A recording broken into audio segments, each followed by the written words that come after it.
Hello, everybody. I'm your host, Eric Bird, here at StopStrugglingNow.com. And today we have a lot to talk about as usual. I want you guys to participate in tonight's conversation because your financial freedom will depend on it. Election fallout.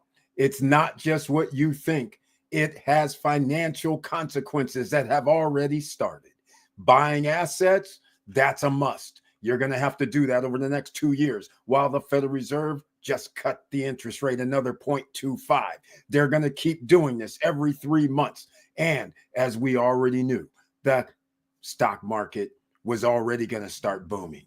But in about another 6 to 8 to 10 months, after some more tax breaks, the economy will go boom. And that means you win if you position yourself. And the other part is you're going to have to get rich or die trying, or else 2.5 years. The clock is ticking. And welcome. Stop Struggling Now gear. Check. And please like, subscribe, and click the bell below so you get the latest updates. Now, let's get to it.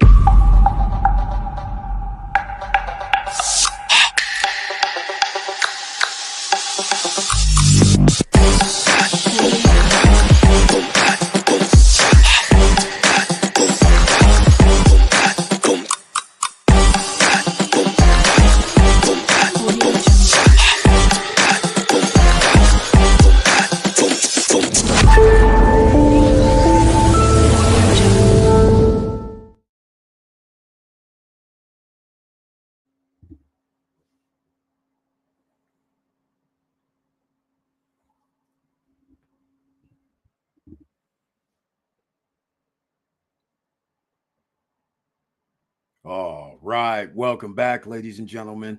I want to thank you so much for being here, and please share the video. Why? Because other people need to know about this information. There's so much misinformation going around. It's hard to decipher what's going to happen. But I will have to say, a track record has been laid. The man that said 5 years ago that the middle class would be wiped out, it is 5 years later. And 70% to 78% of the population is living paycheck to paycheck. That is middle class wipeout. So you have 3 years before the upper middle class gets wiped out. What does that look like? 80 to 85% of the population in the United States will be living paycheck to paycheck. The election will not save you. In fact, it's going to exacerbate the situation if these things occur, such as tariffs, such as tax cuts, such as tax breaks. And this time, the countries around the world have insulated themselves from these type of shenanigans. But what does that mean for citizens of the United States? The cost of living is about to rise way more than you think.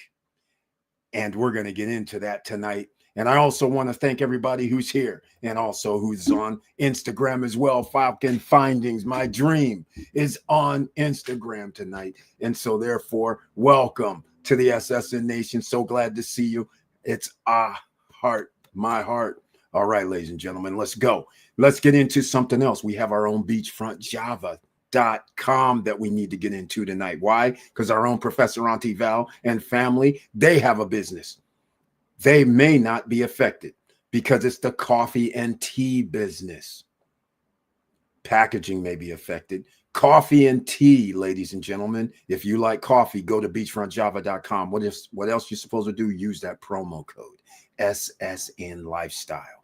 All caps. Why? Because you get a discount for life after your first order. Free shipping for everybody, even if you don't use the promo code. But whole ground beans we're referring to. Whole ground, fine ground, drip ground. And if you have a Keurig, she has Keurig as well. About 20 different varieties. But that's not all. The beans matter. Where do people get their best beans from? The coffee beans. In some regions of the world, it's in Central America, South America, Africa, Indonesia. Bingo. She has it for you. What about tea, ladies and gentlemen? Some of y'all drink tea. Well, she has that as well. So go to beachfrontjava.com and help her and her family. And you now have Christmas gifts. You now have Thanksgiving coming and family members coming. Wouldn't it be awesome to have a few different varieties of coffee and tea?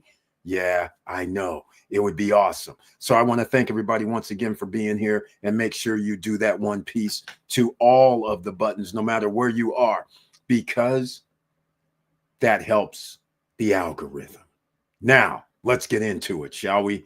Because there's a few things. I'm sorry I was a little bit late this evening, but my mind is going a mile an hour, and then we had a little computer issues. So let's see what else we can do tonight about this, because I'm a little delayed. So let me see who's in the house tonight. It looks like we have Jawway J and investors here. Oh, hello, hello. Welcome to the SSN Nation Financial Friday night live stream, and he has that icon next to his name, which I humbly appreciate. Thank you for that. Happy Friday, everyone, is his tagline. Received notifications, saw the trailer, and he smashed that like button. I love it. Thank you so much for that. Everybody else, everybody can be in the chat room tonight, so make use of it. And unlike other channels, you don't have to pay to actually get comments talked about and anything you want to talk about. You just can't leave links in the chat room. Now, you guys noticed my branding here is a little messed up. I'm trying to figure out what the hell happened. That's kind of weird, but nonetheless, it's okay. We'll figure it out later. It'll have to be some background issues that I'll deal with, but let's get into something. I had to redo my computer, webs, all this. So what we're going to get into, let's start with the fallout from people thinking that there's going to be tariffs, right? Let's go check that out. I want you guys to see NBC News. No. That's not the one I want. That's not the one I want. Let me see if I can actually find something. I don't think this is going to work, but I'm still going to look it up, because I want you guys to understand there's a shoe company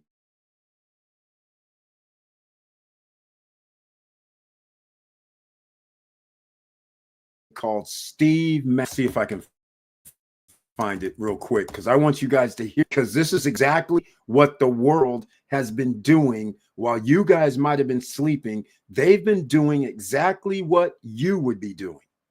And some of you are going to say, well, what would you be doing? If you have a company and you were having products made in China, and 8 years ago, you knew a president said, oh, we're going to do 5% to 25% or more on tariffs with China.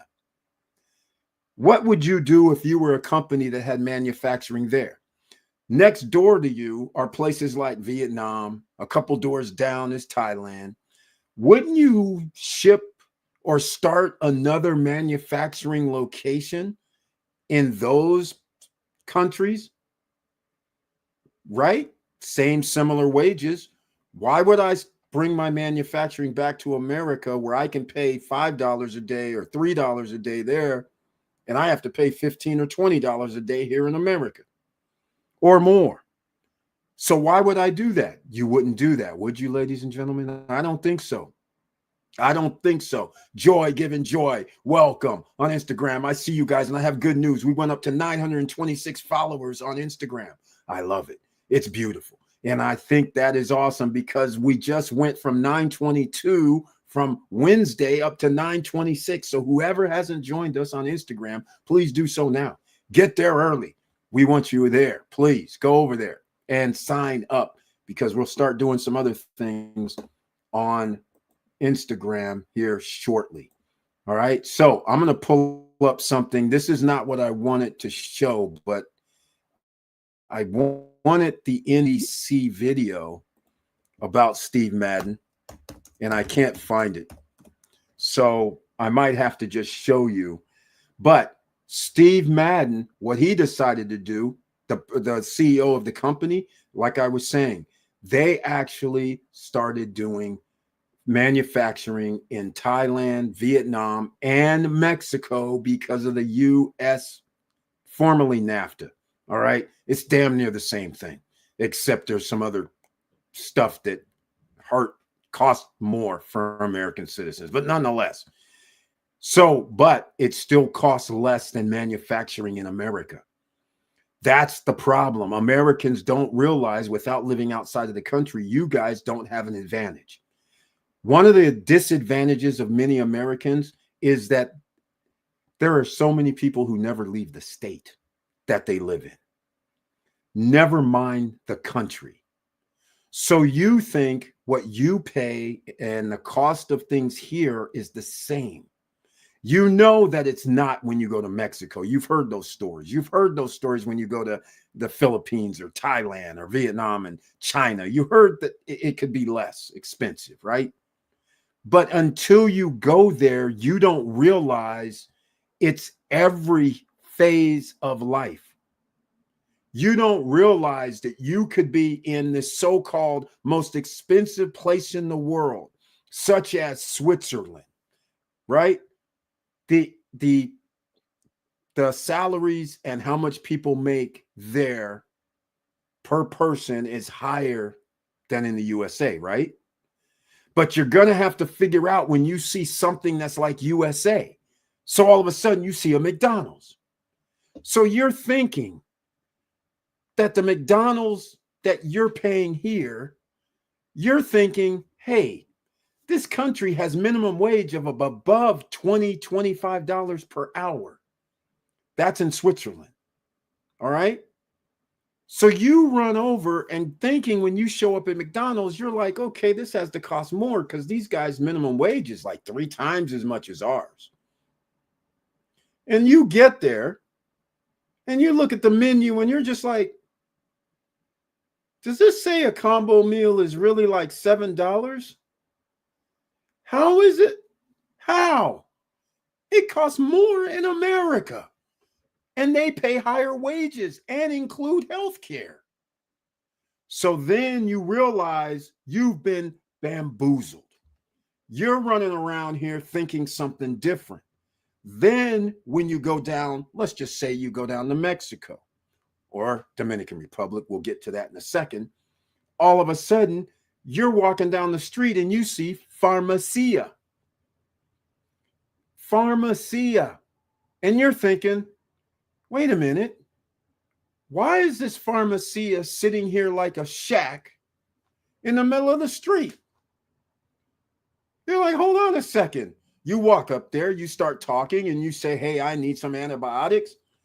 And they're just like, okay, how many do you need? Right question.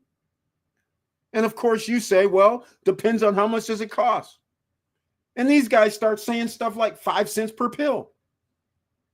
You're like, wait, you're talking about like 400, 500 milligrams of this stuff, right? You're not talking about pharmaceutical grade that doctors have to give us a prescription for like 1,000 milligrams or more.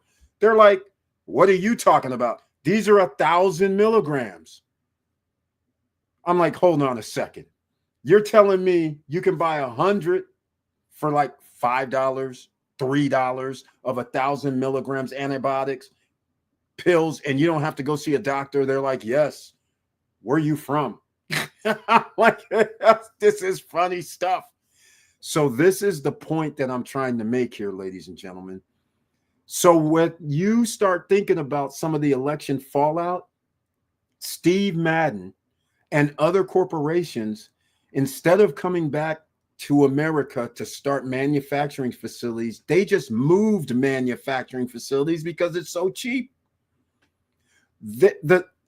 You have to understand, we can build in DR, in any so-called third world country that's in the hurricane zone. They make block homes. Those blocks are so cheap that you can build a factory from scratch for $15,000. You will have everything, a roof built there, and all you need to do is buy some equipment and put them in, and then anybody and their grandma will say, you know what, we only make $9,000 per year. You guys can start figuring this out when you do economics. You can start breaking it down. Well, if you work 40 hours a week, 160 hours per month, 18 to 20,000 hours a year, and all they're used to getting paid is $9,000 annually, you're like, wait, you make less than $4 an hour, $3.50 an hour. You all of a sudden you go, well, I'll pay you like $6 an hour, and I'm going to give you the same hourly wages or the same amount of hours. All of a sudden you understand this is a piece of cake. There's no brainer decision. So then they'd rather import via those channels where they have a 0 tariff or a 3, 4, 5% tariff, not a 20, not a 25, not a 60, not a potential 100. So what does that mean? That means no manufacturing is coming back here. So that means the price of the goods are still going to be the same, except for prices that come in from China are going to be more. So I can't tell you about that, but I will show you something else, because this is what China, no, I can't do that. This is what China does. I had everything ready. Now I had to change things up. If it'll hold, I don't know if I can find it. I'll do it. I'll do this right here so I can show you guys this, because your financial freedom means you understand what's happening around the world. We live in an ecosystem.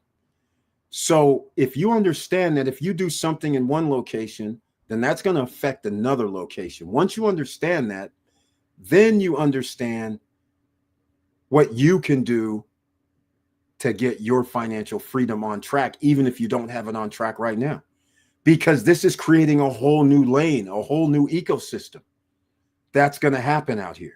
All right. So that's why we have to talk about, just like 4 years ago, when I told people, you guys, you may want to buy something on another island, another location that's no credit check, no qualifying, no barriers to entry with regard to real estate. Whether it's Belize, whether it's Costa Rica, whether it does not really matter. Dominican Republic was one of the cheapest locations where you can own a deeded property. Not all countries allow you to have a deed, but Dominican Republic, it did. So now you have an option. If things go bad, you have a place that you can actually live, or you can rent out to make passive income, a win-win scenario. That is why it was very important at the time when I said, hey guys, consider this, because you don't know what's going to happen in the future. Well, we know what's happened. 4 years ago, it was 2020, 2019. Who didn't see certain potential things coming? Some of us know history, so therefore I can give you some information, right? So let me see what's going on here. I'm having all kind of issues that I'm not even liking up here tonight. But you know the show still must go on, and we're going to make the show keep riding. Happy and be good. All right. Hopefully everybody had a great week, because that's what counts. Count each day. Make sure it's one of your better days. Fracida 40114, I see you too. Thank you so much for being in the house tonight. Right on. I appreciate it. Make sure if you're at Instagram, if you're on any of our social media platforms, make sure you guys smash the like, smash the heart, smash whatever button you need to smash to make sure they know you're in the house. Now, I'm going to scroll over here, and we're going to go over to the Madden. Well, are we? Jesus. Oh, it's one of these nights. Okay. I understand. In case you're new here watching the channel, Jaway J, who's in the house, is a real estate investor in the Dominican Republic himself. And I did put in the chat room about our SSN Lifestyle Punta Cana Investors Forum. But Make sure you come December 2nd, 3rd, and 4th. Get your tickets right now.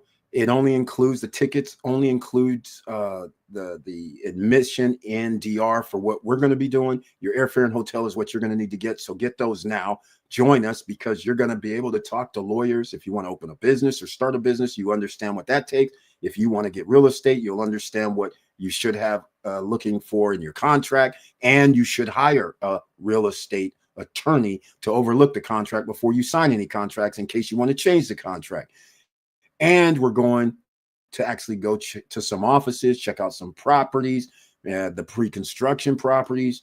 So you'll get to see some of those. Then we'll go, we'll have you also in front of the bankers, the loan officer who will come in, discuss the type of loans that they offer in the DR. So that way you'll understand if you're doing no credit check, no qualifying, no barriers to entry to get started.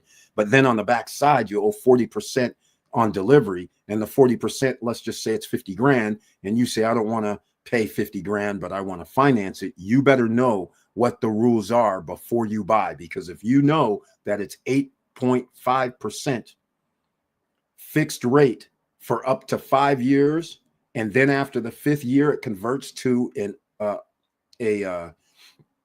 adjustable rate loan, but it's double digits. It could be 12, 13, 14% adjustable rate loans. And the adjustable is not like in America where it could be yearly. It could be monthly adjustable. So you have to make sure you understand if you decide to go forward with this path of investing in real estate or starting a business or whatever you're going to do on the island, you need to know where you can get some money from if needed, right? So you need to understand that. Now, let's get into it. Steve Madden says it will cut production in China to avoid the tariffs. Well, Steve Madden's not the only one. As I was telling you, Steve Madden, shoemaker, says it plans to import fewer goods made in China to the U.S. and place them with items made in other. Percent of Steve Madden U.S. imports are from China. Rosenville aims to cut that figure to 40 to 45%, up from a target of 10%. So see, this is where this is going. And Trump has proposed 60% tax on imports from China, plus a universal tariff of 10 to 20% on imports from all four. Oh my God. I didn't know about this all foreign countries thing. Ladies and gentlemen, that means everything that comes from, you guys understand we're a consumer nation, right? So that means everything's going to cost, if the tariff is 10%, it's 10% on each item. Again, I use the golf company in Southern California, Callaway. They have the shaft, they have the head, they have a wrapping. Those are 3 things that each one of those items comes separately because they assemble it in SoCal.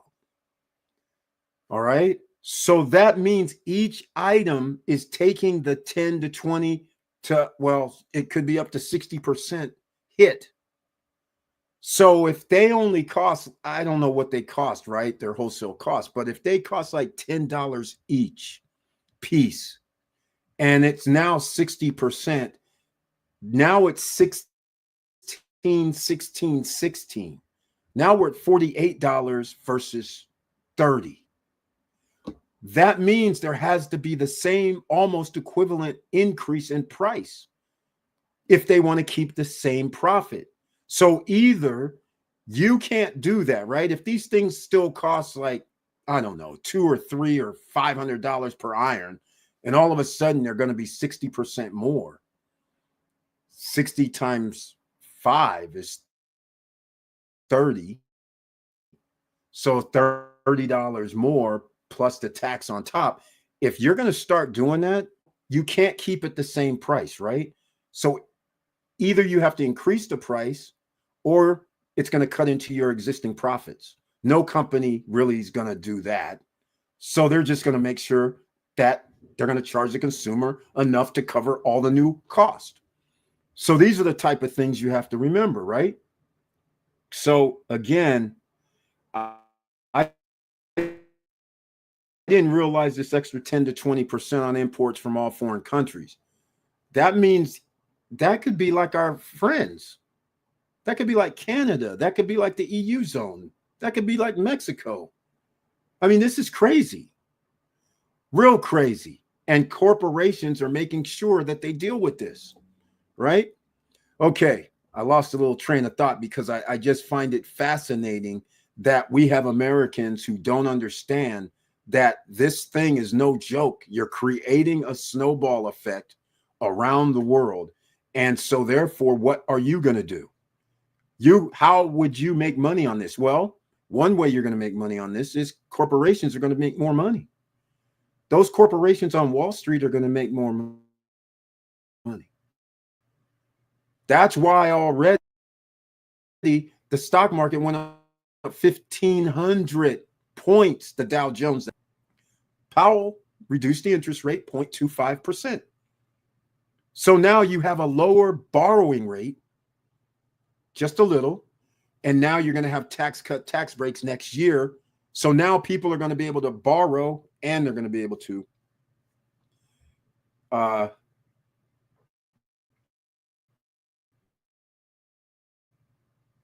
get money, tax cuts, tax breaks, and you're buying spree. Either way, money will be moving in the pockets of the corporations and the wealthy. That's where it's going. All right, just keep that in mind. So when things start getting more expensive, don't say anything, because I've been running some videos for the last 6 months about what tariffs do, about the reaction, about the fallout. And while somebody's going to look in your face and tell you lies such as, oh, that'll bring United States manufacturers back to America, under what nonsensical situation do you think that's going to occur? If you own a business, some of you right now are watching, you own a business that you have to pay $8 an hour. And my FICA is, let's just say my FICA is $5 out of every hour, right? $3, let's say. That's more reasonable. People, your employer are also paying the $3 to match.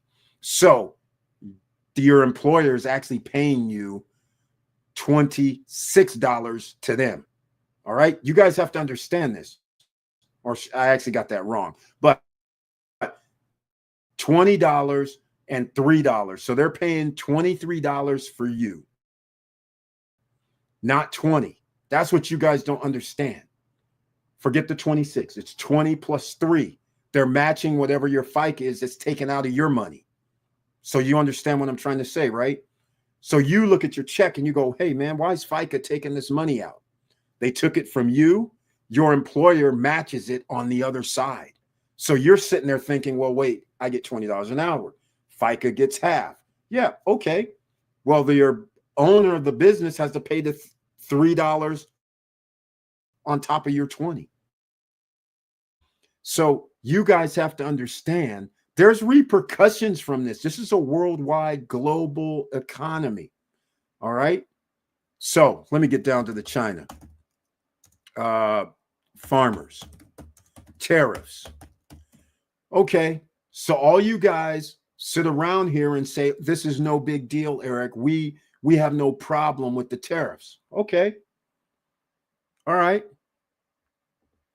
Let me pull something up, which like I said, all this I did not have. Okay. I'll do it this way. If I can pull it up, because here it is right here. This right here. So all of you guys, I'm thinking in my head, how can I take advantage of this? That's what I'm thinking about.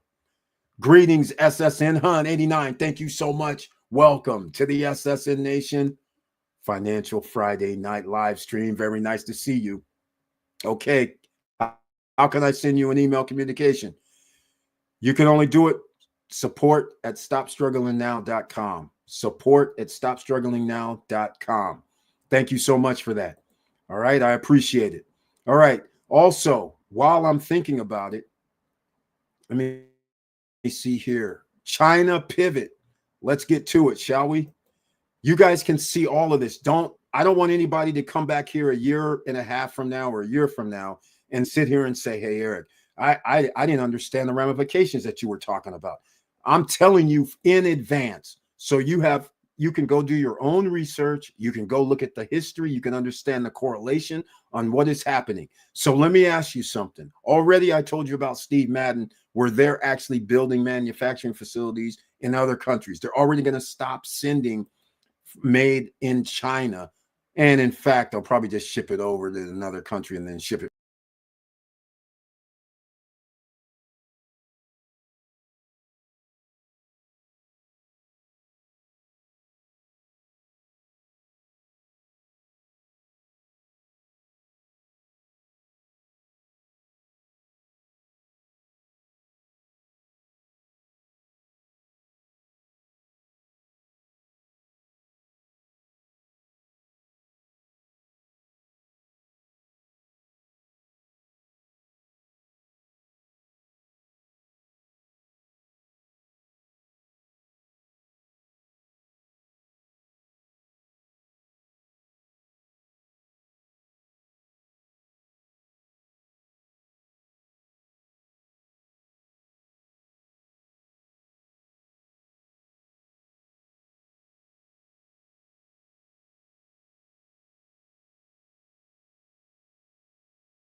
We're back.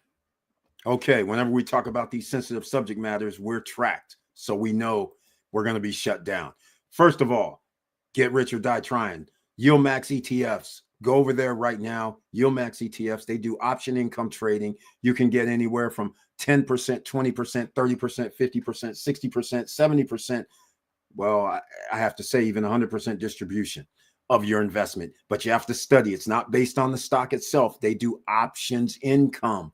So when the stock market is booming, a lot of people are doing options. They get the income. They share the profits with you. Some of these dividends are every month.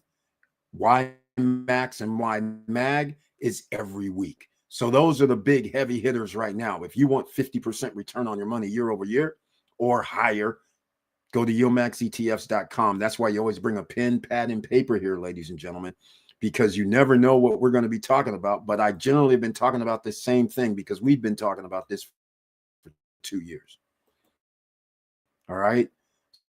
So I want you guys to understand here is reports bolsters it against trade war risk.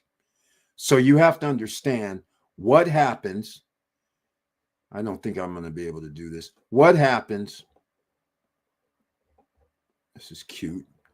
What happens if farmers aren't selling $30 billion worth of product to China? What happens? Anybody want to guess? Anybody? Anybody want to guess, ladies and gentlemen? Come on now. The cries. Now, some of you guys still, for whatever reason, don't understand the correlation. So last time when there was tariffs, farmers went out of business at that time as well. So you have to say, okay, and then what happened?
All right. Right. I wasn't being heard. All right. No problem. I wasn't on this side of the screen. But nonetheless, the situation that I was going over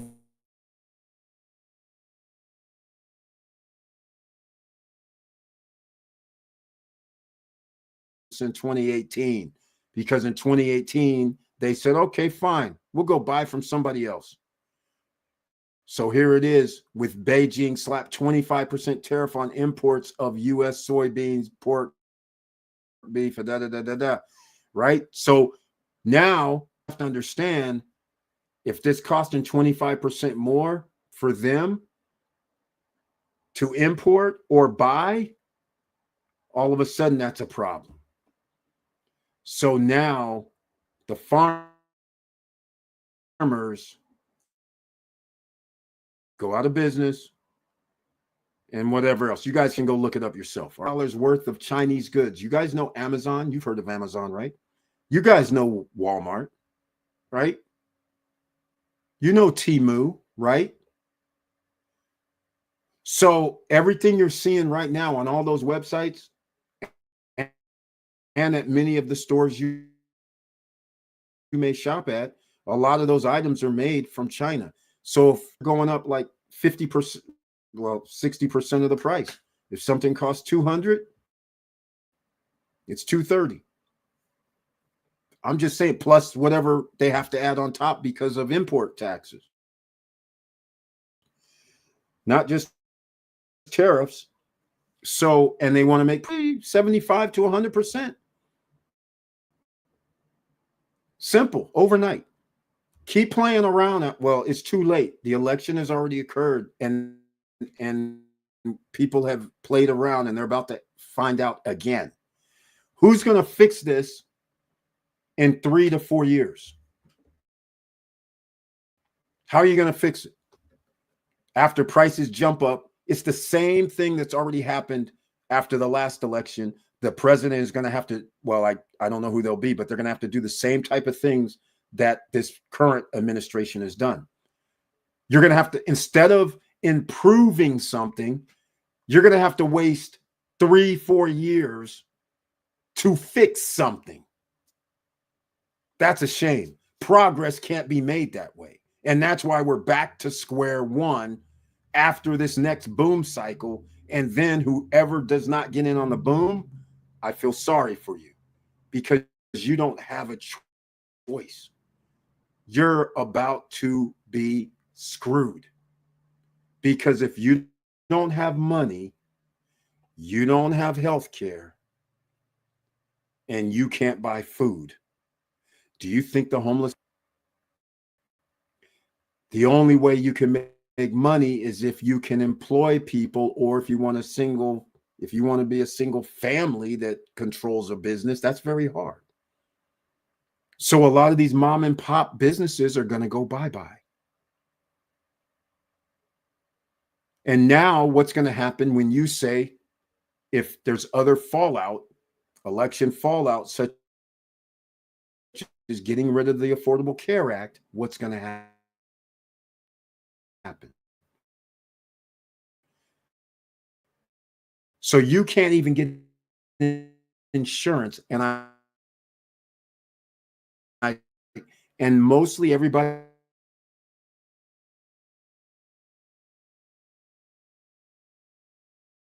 is produced in America. The ingredients inside. Again, you should get outside of America, because the food tastes different. There's a reason, because the bad ingredients, so it can sit on the shelf for 3 months or 6 months, the artificial stuff, some of that and a lot of it is not allowed in other countries. So American products can't even be sent outside of the United States unless they change the ingredients, because they have banned substances that Americans intake known to hurt people health-wise. They don't allow them in other countries. So again, America has a problem with exporting, and that trade deficits like the one we're going to have with China, even more now, and a trade deficit with other countries is bad. If we can't sell our products to them from our manufacturers here, that means jobs are going to be lost, which is what happened. I mean, not, well, there's a time and place, but happened in 2017, well, not 2018, 2019, 2020, 2021, 2022. Because of Chips and Science Act, they started getting more manufacturing back into the United States. What are chips? Chips are what we used to thrive on in the 90s. We were the Intels, the Hewlett Packards. They were the big dogs, along with a bunch of other things, Juniper Networks that people don't even know about. All these companies, Oracle and all these guys were the big dogs. Then all of a sudden they said, we can have them made in Taiwan, Korea, cheaper. So they move offshore, but hardly anybody makes them in America. And then the resurgence has been NVIDIA with the AI. NVIDIA, but they have some of their chips in Taiwan. But thank God, some president decided to say, hey, we're going to have chips made here in America. Right? Thank God. Let's get on with it. NVIDIA says we're joining the fight. NVIDIA also says we might have a manufacturing facility in Mexico. You have to understand, when you do trade wars, what ends up happening is if you want to sell to another country, and like this 10 to 20% that we were talking about for all foreign trades, guess what happens? The other countries go, fine, we'll do a 10 to 20% tariff on American goods that come in. So now the American chip manufacturers who send stuff out of USA, the citizens on the other side have to pay 30, 40% more for the product. So now you defeat the whole purpose, because now our USA manufacturing facilities can't sell worldwide. And you're hurting that. So now they start laying off people. You see how this works? There's an ecosystem.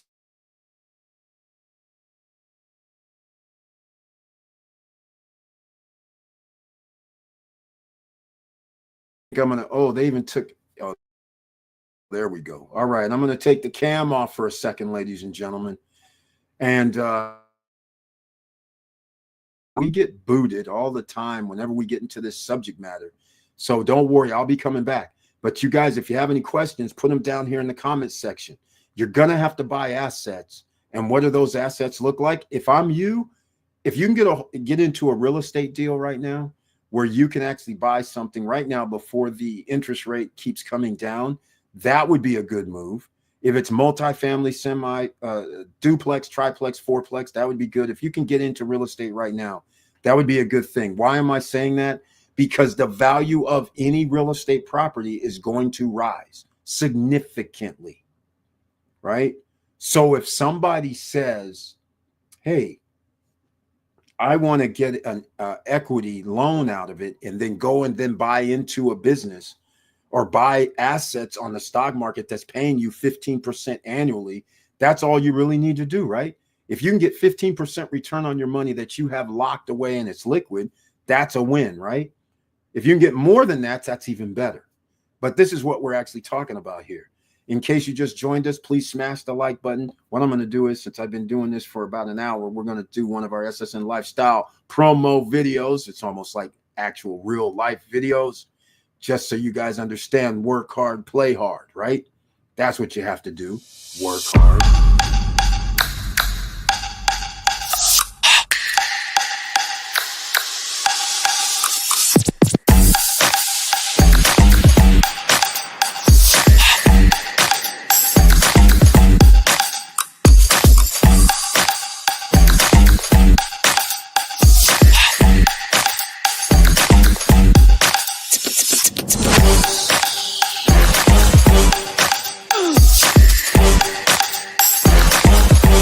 Come on, come on.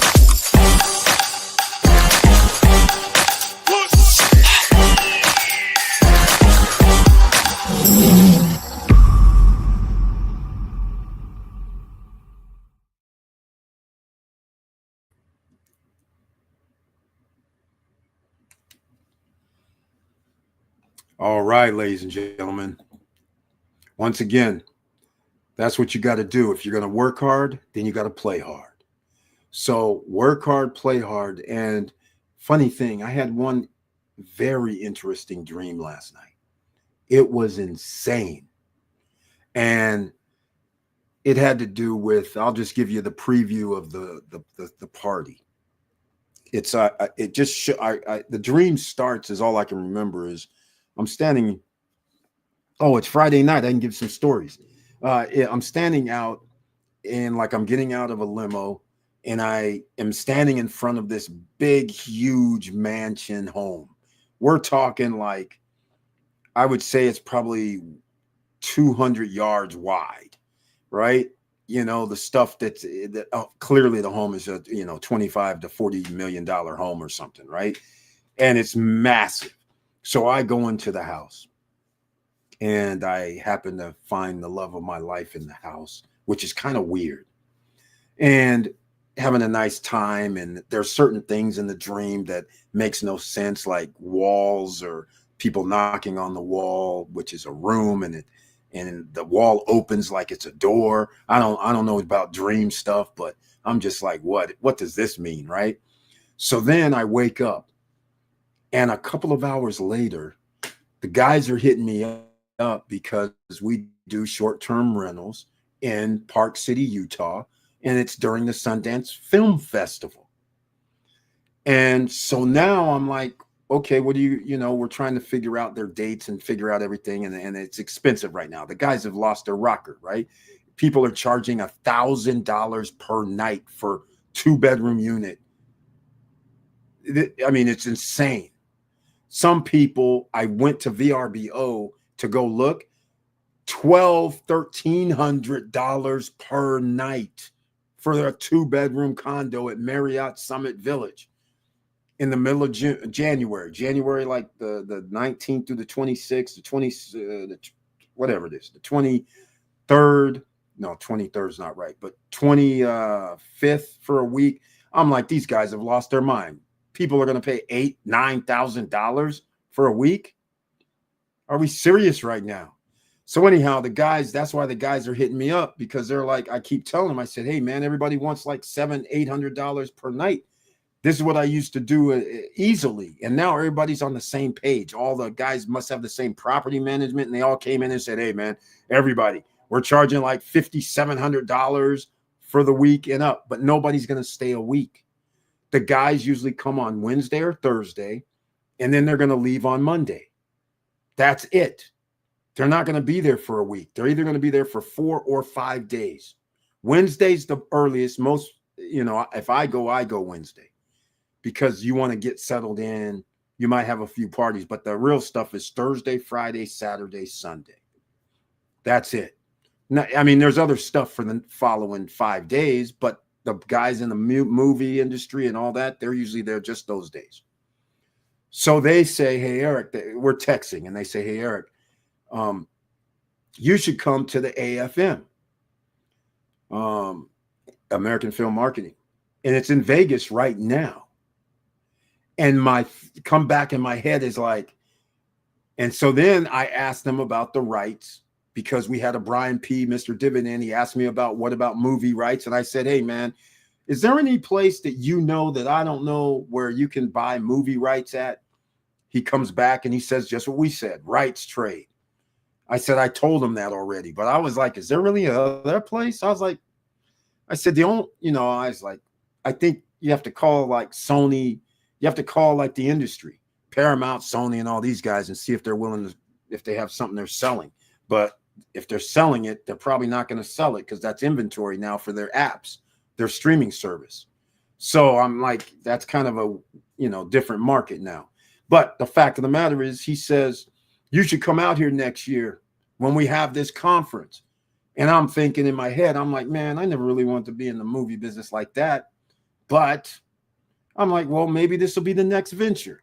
So then I'm thinking about my dream that I had, and I'm like, because some of my dreams come true, which is weird. And so I'm thinking, I'll be damned.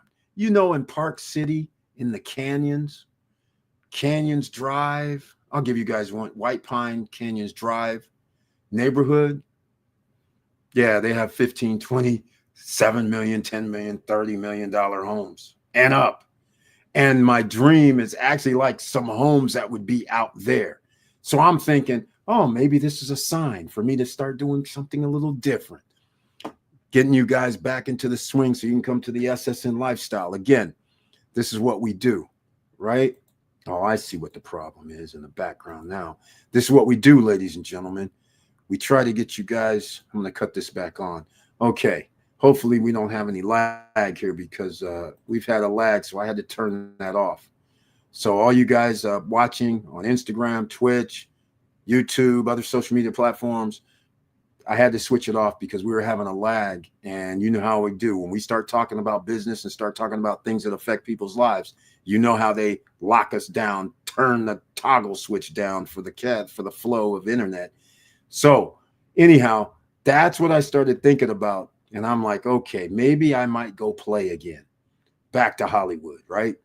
Back to the Cali hustle. So that kind of got me a little excited because of who was in the dream, and some other things happened as well. So that's one of the little things you have to prepare for, ladies and gentlemen, is election fallout is far worse already. Corporations and companies inside of America and around the world are already making their designs on how they're going to survive.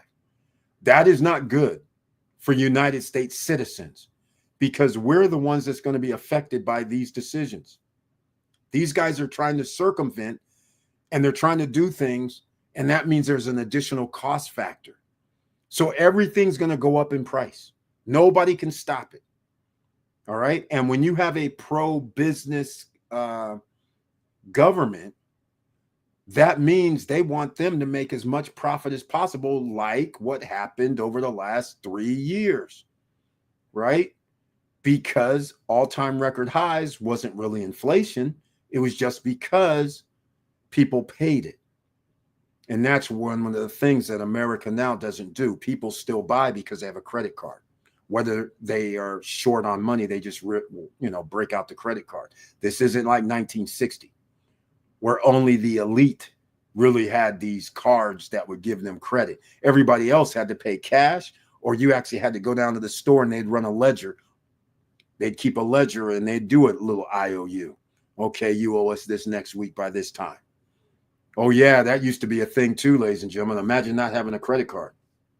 Then what would you do? That's right. You're going to go down to your corner store, mom and pop store, and you're going to say, hey man, I need some groceries. They're going to say, okay, looks like you're all paid up to date. We'll let you have like $50 worth of groceries today if you want to leave with it. And then you can pay down whatever, how much you got on you right now. I got like $10. Okay, well, you're going to have $40 owed when you get paid. That was the conversation. A lot of Americans didn't get to grow up like this. So you take everything for granted. See, fortunately for me, the South wasn't very progressive. And my parents are from the South.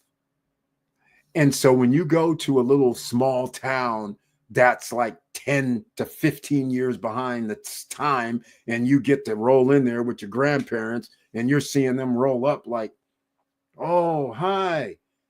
Yeah, we still have $10 owed on our account. I just want to make sure we got you paid. And then you go, yeah, I'll give you like $35, $40 worth of credit. So they write it in the book. They sign. They go get the groceries. I was like, what the hell is this? I was like, is this for real? But Americans now forget history. They don't understand. So you guys, when that credit gets turned off in about 4 years, okay, I'll slow down.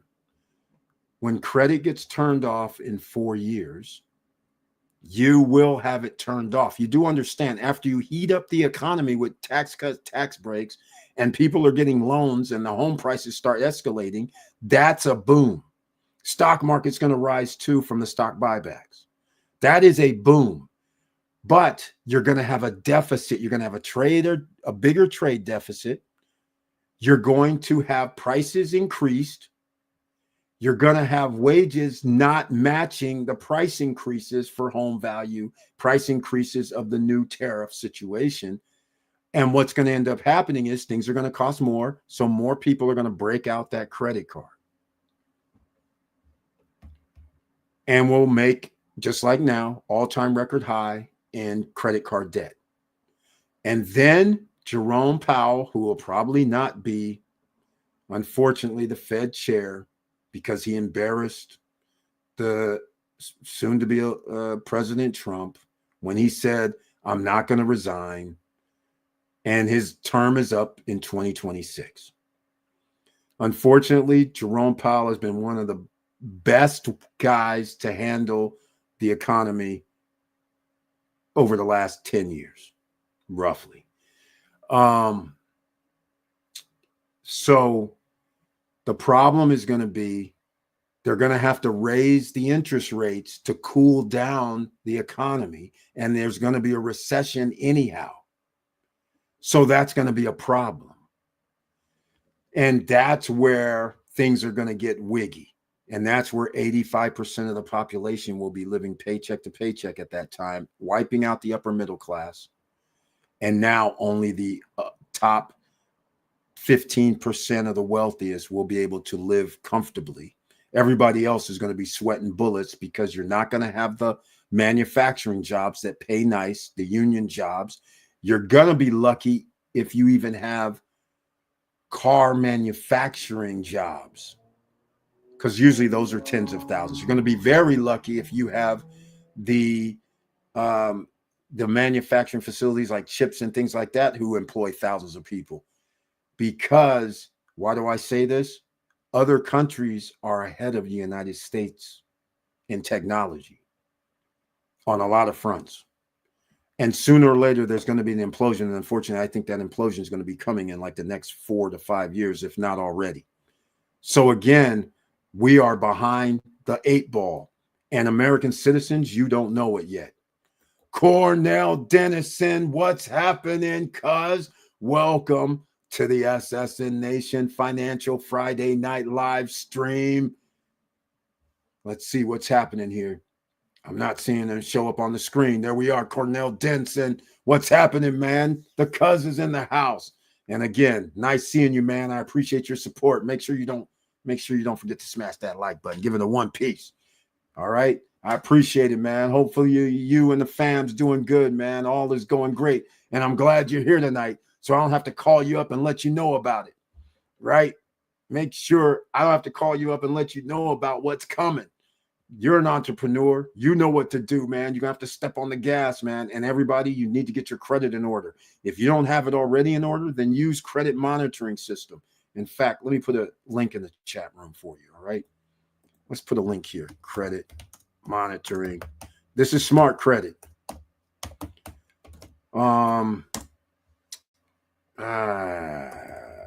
Spelling things wrong. No, I need smart credit is what I need. Credit monitoring. This can help improve your credit score. All right. So I'll put this in the chat. In fact, I'll put a couple of things in the chat room. We're going to start out with the monitoring system. It has your FICO score, your FICO 8 for auto. It has your hiring index score, and it has your insurance score, just so everybody knows. I'm putting it over in a couple of places online right now. That's your smart credit. All right. Some people will say, okay, Eric, I understand the smart credit factor. How about some others? Okay. You need to improve your credit too. So I can go with some, these are just minor ones, right? Let me give you some minor ones. Self credit strong. People have heard of these before. I don't know if both of these can play and you can log. Yeah, maybe. I don't know. We'll see. You can check those out. Check this out. Okay. That can help you improve your credit. And let's see, I have some other things too, I'm sure. But that'll be it for now. All right. That'll help you out for now. National credit is another. I'm trying to find, I have one more for you. Some of you out here right now need some help. Where's Tracy? Where's Tracy at? Come on now. All right. What's happening here? Where's Tracy? Tracy at Resolve Finance. That's what I'm looking for. Some of you out here have your finances all messed up. How would you like to get it corrected? Okay. Here's email. Tracy at Resolve Finance right now. Assassin Nation. And what this is this helps you with if you're they help you get your debt reduced. Some people have their debt way out of whack. So this helps you get your debt reduced. It's that simple. And what do? In about 2 years, if they have different programs, in about 2 years, they can get you back in order, right? Which is pretty cool. So you go hit her up, talk to her, and if you can get your credit, you're going to have to give up everything. It's not like you can keep things. You have to sacrifice. But if you can get 50% or 35 to 50% of your debt dropped, but you pay like a small monthly payment, and then at the end of 2 years, your credit is good and it shows that you paid off your stuff, and then now you can go get your credit back in good standing. Wouldn't that be a better thing than to go through just a downward spiral and trying to do something different, right? You actually do owe the money. So if you got to pay a little bit of it, why not, if that erases your credit or erases the bad stuff on your credit and makes it turn it into almost like a positive. And then now on 2 years or a year and a half later, bingo, you're good. That's worth it. You're going to need it. You're going to want it, because it's going to take 2 years for Jerome Powell and the Federal Reserve to reduce the interest rate down to 3%, 3.5%. So you can plan now. You understand where I'm going with this? Yet, financial freedom, ladies and gentlemen, you want it. You got to look for it. You got to do it. Get your credit right, because you'll be able to participate in this next boom. You'll be able to participate in the boom in 2026. You have 2 years and a half of a boom. The third year is when flashing signs are going off. If you haven't got your assets, you don't put things in place, you're going to be forgotten about. And I'm talking about no matter what age you are. Some of you right now are sitting there going, I'm retired. I have my pension money coming in. I have my Social Security money coming in. I have health care. Ladies and gentlemen, you don't understand. We have elected a person that is in a party that calls Social Security entitlements. They use entitlements for Social Security. What entitlement? You paid into it from your blood, sweat, and tears, and overtime, and having to work mandatory days when you were off, and you had to go into work when you were sick. And these clowns are saying it's entitlements. They're treating it as if they can just say, forget about it. We'll use that money for what? It's our money we put into it. And everybody that's working right now and got a paycheck just put money into it. And they're calling it an entitlement. They're talking about cutting. They're talking about doing a lot of things. Medicare, cutting, not allowing pharmaceutical companies to have a deal to talk to them about the cost of drugs when you can go across any border Well, except for Canada. You can go to Mexico. You can go to any country and go to the pharmacy and buy stuff for pennies on the dollar. And you roll back. So these guys, you're thinking it's safe. I would not think you're safe. I would act as if, what if my Social Security's gone? And what if that pension's gone? You know, those auto workers in the, where was it? Mechanics. The guys that were just on strike. I can't really remember where they were from, what state, but they were just on strike, and they gave up unbelievably. They went on strike in like 2009, 2010. They gave up their pension because the business said, hey, man, that pension cost us a lot of money, right? Because remember, they have to give people money that worked there 20, 30, 40 years ago because they worked there 20, 25 years, 30 years, and they have a pension. They retired in 1990. And they're still paying these people plus all the people after. And who puts money into that pension fund? The new workers. Except there's less new workers. So it's unsustainable. So therefore, these guys are like, oh my God, we don't want to give you that. And these guys now, again, they were fighting. They got higher wages. They got better health. They got the family leave, extra, whatever. The problem is they did not get back their pensions. These guys will never get their pension back after they gave it up. That should have been a no-go zone last time.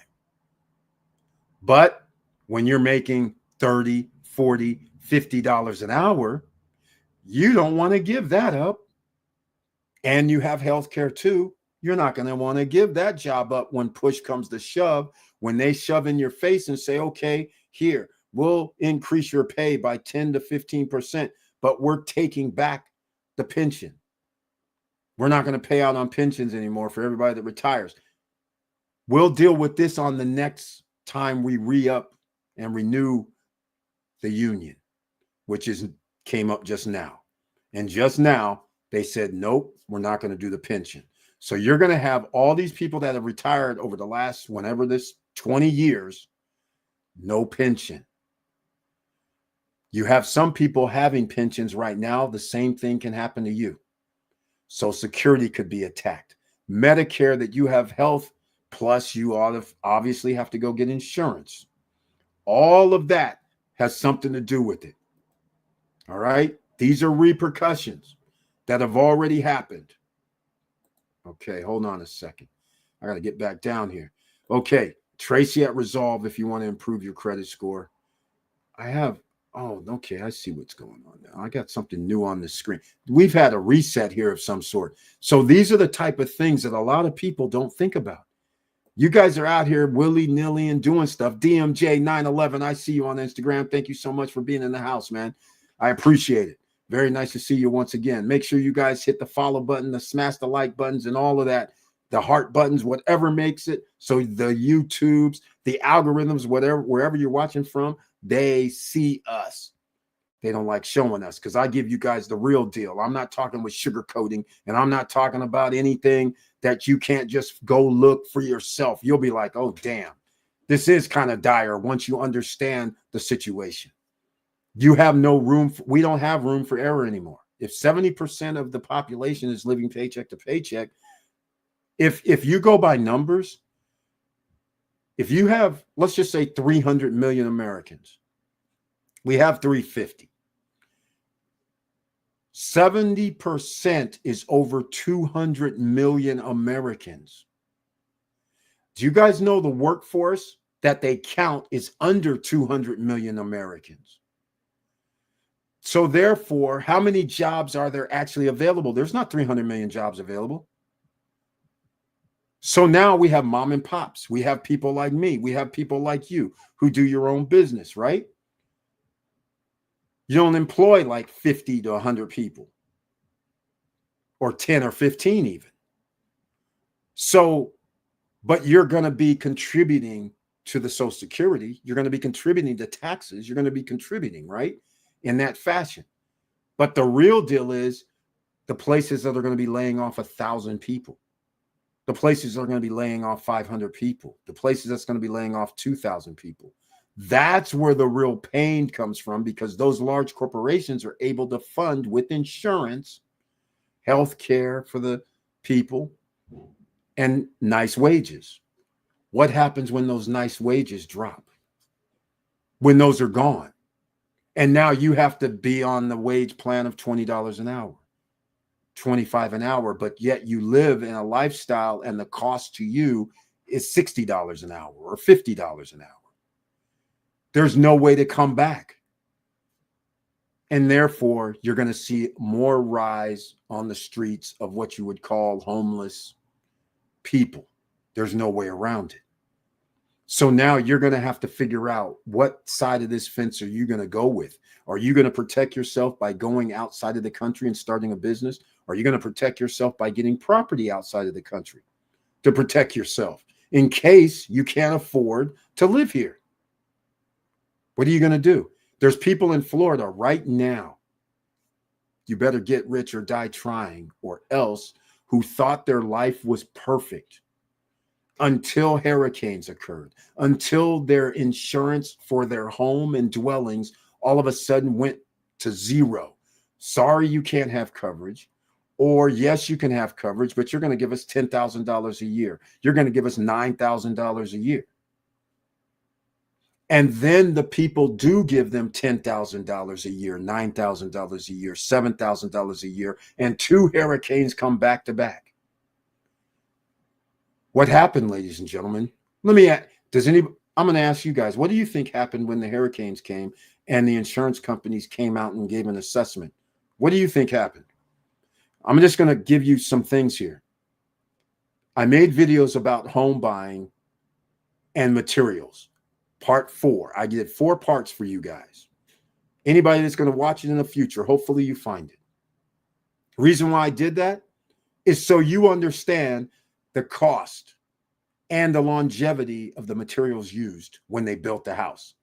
So you bought a house in 2005, 2010. Those homes are 15 to 20 years old in itself. You insured your house last year. You said, hey, my house is worth $300,000. Great. The bones and everything in your house, unless it was opened up from some other catastrophe, are from 2005, 2010. The same materials, the same building codes, and all of that are different. So now it costs more money to meet the regulations and use the materials of today. Your house was built with wood, let's say, or it could be built with blocks. Let's just say the blocks, the wood, the porcelain, the ceramic tiles, and all that was 10 cents each back in the day. Let's just say everything was 10 cents, 10 to 15 cents, because you bought in bulk. That same thing today, sorry, $2.50, $4 for ceramic tiles, right? $5. The wood, the wood per linear foot is a lot more than it was in 2005. We're talking like 5 to 6 or 7 times as much. So now when they have to rebuild that catastrophic situation for your house that's only worth 300 grand, the repair cost for half of the house might be 300 grand. That's what people don't realize. You have things in between your walls. Bathroom, you have plumbing, you have all kind of things running through your house, electrical lines. You have a catastrophic situation. They have to tear everything out and replace it up to code in 2024 or 2025 if you're watching it, this live stream. So it cost more money. So what do they do? What do the insurance guys do? I'll make a video about this tomorrow. What the insurance companies are doing? They just go, oh, hold on. We're not covering this. This is force majeure. It was a hurricane. Okay, that's the first way they block it. Second way they block it. Guy comes out, says, yes, we're going to give you insurance. Yeah, well, we got you covered. You've been a customer of ours for 10, 15 years. We got you covered. But what they don't tell you is when they get back to the office has to figure out a way to write it up. And these guys only give out 50% of the claims. 50 people will get money, 50% denied. What is the state of Florida doing about it? What do you think they're going to do about it? Sorry. Can't help you. But we'll have this other Citizens company come in because that's a state type thing, the last resort. But then what did Citizens do? Citizens says, oh, we're not paying out either. I'm sorry.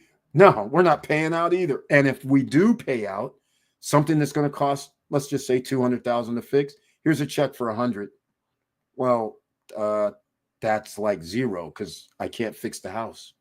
Oh, congratulations. You got $100,000 sitting around, don't you? This is the games that are being played with your life. And you're sitting here going through like, I don't care who is president. It's going to matter. It matters now. And if you have a situation where the government doesn't care that you have this situation going on, clearly the governor of Florida doesn't give a damn. And the legislature doesn't give a damn about you. Clearly in all states that there's going to be insurance. I'm not going to just hold them accountable. We have a similar situation in California. These insurance companies are going to the states, all the states, and saying, hey, man, it's costing us too much money. Can we increase the rate 14 to 19 to 20%? And they're probably going to say yes. So the citizens in their state can be covered. So now your bill is 20%, 30% more over the last 2-3 years. And you're sitting there like, oh, this is not going to keep going and happening. Why is it going to keep happening? Again, election fallout. Why do you think this is going to keep happening? If it takes 10 people and each of the people put in $10,000 and we're trying to do $100,000, the 10 people put their money in. This is insurance. This is an example. 10 people put their money in to make sure we got $100,000. What happens when the guys come to the house for the person number one and says, hey, man, your roof is 15 years or older. We're not going to insure you unless you put a new roof on. The first guy goes, damn, I can't do that. The guys want like $85,000 to $100,000 to put a roof on. I don't have that money. Okay, they can't get insured. Now, the guy number two, this guy, he sits there and says, you know what? I'm going to go look for another insurance company. I think you guys, that $10,000 a year I'm paying is too much. But here's the problem. The insurance company now is down to 8 people. The insurance company still needs $100,000 next year. Now, instead of people paying $10,000, in order to cover that 20 grand deficit, that means your premium has to go up, right? That's how insurance works. So if they start saying we're not going to accept people or cancel people's policies, the people who have policies have to cover the people that just left financially to the corporation in order to be able to keep paying if they pay out premiums and stay at a level that can pay out premiums. So again, election fallout. The government is not in the business of insuring everybody for home insurance, right? You guys know this. So now what? That just means insurance prices are going to go up no matter where you live. So if you think you like to own a home and you don't yet, this is one of the little dirty secrets that you need to go when you're buying a home, a condo, a townhome. You need to really find out how much the insurance is before you buy. And some of you have loans that say things like, well, we cover the insurance, your mortgage. So your mortgage might be, let's say, $2,000. The insurance might be $500 per month. All of a sudden, the insurance company says it's $10,000 per month. Your mortgage note is now $3,000 a month. I said 10,000 a month. What I meant was $1,000 a month, 12,000 a year. And so now your mortgage company calls you up and said, hey man, your insurance went up. It's now going to cost 12,000 a year. So now your mortgage payment just went up $500 more. So now your mortgage payment is $3,000. This is happening all over America. Some of you don't know. And so you're falling into the trap. When they reduce the interest rate, you're going to fall in and say, I can go buy a house now. I don't want to rent anymore. And I just had a conversation with someone about renting versus owning. And so what ended up happening was I said, hey, man, listen to this. What's wrong with renting? And they go, oh, it's because I don't own. I said, yeah, but you understand you've never ran numbers, have you? Once you own homes, you start realizing for you, there's no difference other than a headache. Because the older your home gets, the more things start falling apart and the more maintenance you need. Because there's nothing that lasts like 20 years, 25 years. The fail rate is going to be before that, whether it's going to be your dishwasher, your refrigerator. There's so many things that can happen, right? Ceilings can collapse. All kind of stuff can happen because they didn't put them in right up to code or whatever the hell. Bunch of stuff happens, right? Your water heater, something happens. I mean, there's stuff. It's AC units are going to definitely go out by 20, 25 years, right? Those things do not cost $5,000 anymore. They cost $10,000 if you want a good one. So these are the things that come up and you're sitting there like, damn. And if you have a pool, you guys know your electrical bill's higher. You have to sweep on. Then you have pool parties, all this stuff. You have to have the guy that comes, and if you don't do the chemicals, somebody else has to do the chemicals, and you got to pay them for it. All these things go up in price. So before you know it, it was profitable, but then you have a person like me that says, hey, hold on. I said, have you done the math? That's what I tell everybody. Have you done the math? And they go, what do you mean math? I said, here's the math that you're giving up. If you buy a house and your house goes up, you perceive the value as equity, right? They go, right.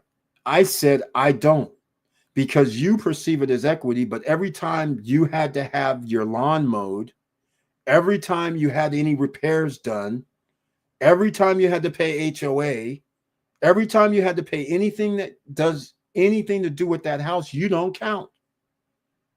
You just act like it was free money given away. And I'm like, well, if you rent and you don't have to do any of that, now you tell me what's the difference, because here's the problem. You don't have a 0% interest rate when you buy a house usually. Most people get a loan. 0% would be cool. Then it would make sense to buy a house. But since you have an interest rate anywhere from 3% to, well, some people could have a 7% right now. But the fact of the matter is, you're not counting the interest that you are paying every month. That's where people don't understand. If I'm buying a $500,000 house and I need to put down 20%, I've given up $100,000, right? Right? Okay, you guys got this, right? The $100,000 that you could be earning $15,000 per year on, you just gave up, right? because the guy that's renting has the $100,000 that's making over $1,000 per month. Okay. All right. You guys getting the picture yet? So then you owe $400,000 and you have an interest rate of 3%. You know what I'm going to do? I've done this before. And unfortunately, you know what Google did? They took this off. Can you believe this? I mean, what kind of world are we living in? Because on the Google mortgage calculator, it used to show you how much the interest would be paid over a 30-year period. And now they don't show it. Or do they? Hold on. Let me see if I can ever find it again. They don't. We'll just look at this again. But here we go. I'm going to actually, hold on a second. I'm going to go to the screen. So I'm going to show you guys, some of you longtime listeners, longtime followers have seen me talk about this before. So don't get all bent out of shape if you can't buy a house and can't afford it. Use the disposable income that you have to invest in something that's going to give you a return, the extra money that you have. So here's what I'm going to do right now. View tab and stream. Okay. So we are going to put in a $500,000 house. The interest rate, 7.4, is $34.75. Okay, let me include taxes and fees. $4,308, and that's $833 in oh, by the way, I forgot about the taxes. That's another thing. People act like taxes don't exist as well. Okay, not everybody has taxes added to their mortgage, right? Like me, I never have taxes added to my mortgage. I usually pay the taxes myself. So when I lived in my last house in California, and yeah, it's in an upscale neighborhood, true. But hold on here. That's $625,000. Hold on a second. Let me do this manually so we'll get to what numbers I want. I'm going to use a down payment of this. Here we go. It's, wait, hold on a second. 500. What is that? What is going on here? 500. Okay. That's 500. Yeah. Okay. It's almost the same. $500,000. Put down 20% for $100,000. So your $100,000 you put down, you're not making your $15,000 to $20,000 annually on that. You gave that up. Instead, you traded in that $100,000 so you can have a loan and have payments of $3,500 for your taxes and fees and all that, right? Then you wake up tomorrow and you realize, yeah, we got to go down here and get our insurance for the house. And now they're telling you, from what I understand, people are paying $4,000 a year, $5,000 a year, $8,000, depending on. So I'll just use $5,000 a year, $500. So now you're up to $3,900 per month, right? Again, see, they took it out. They used to show the interest, and now it bugs me. But nonetheless, we'll get to that in a second. So you also have, in most places, if you want to live in a nice neighborhood, you have an HOA, right? Isn't that right? Everybody knows, right? Generally. But we'll just say we don't have an HOA so everybody can feel good, right? So now I challenge anybody to go look up over a 30-year or a 15-year, your payment plan, how much you paid in interest. I'm going to tell you something right now. At 7.46, you're going to pay $500,000 in interest over 30 years. So you would have paid $1 million plus the taxes. Oh, and by the way, in my neighborhood where I used to live, my taxes were $12,000 a year. This is 5 years ago. $12,000 a year. I can only imagine what they're paying now, probably 16. And my insurance for my home was only $1,000 at the time. But because of all the cuts, I'm pretty sure, I should probably call the guys. I'm pretty sure they're paying more than $1,000 now. It's probably, I would guess, $5,000 or $6,000 annually now. So all of that is also being paid that people just omit. They're just like, They act like my house is worth $1 million. I only paid 500. And I'm looking at them like, what are you talking about? You paid well more than 500 grand. And they're like, what do you mean? My mortgage is only X and I just paid it off. I said, yeah, but you're not counting the interest that you paid for starters. And you're not talking about our $12,000 a year tax bill that we've been paying. I'm like, every year, 10 years, that's 120 grand. So all of this, people that's the biggest bank maneuver of all time, to have you getting loans and then thinking that your home value is the same as your loan, and thinking that when the home is worth $1 million and you bought it for $5 million, that somehow you won because you get a $500,000 check. You're thinking you won when you got a $700,000 check. And if you're not married, and if you're married, you get capital gains after you go over $500,000. If you're married, you owe tax on anything over $500,000. This is a lesson for IRS situation. If you're single and you sell a property, a home, principal home, then you get $250,000 as capital gains. So if you're single and sell a house for $750,000 profit, you're going to have to pay capital gains on $500.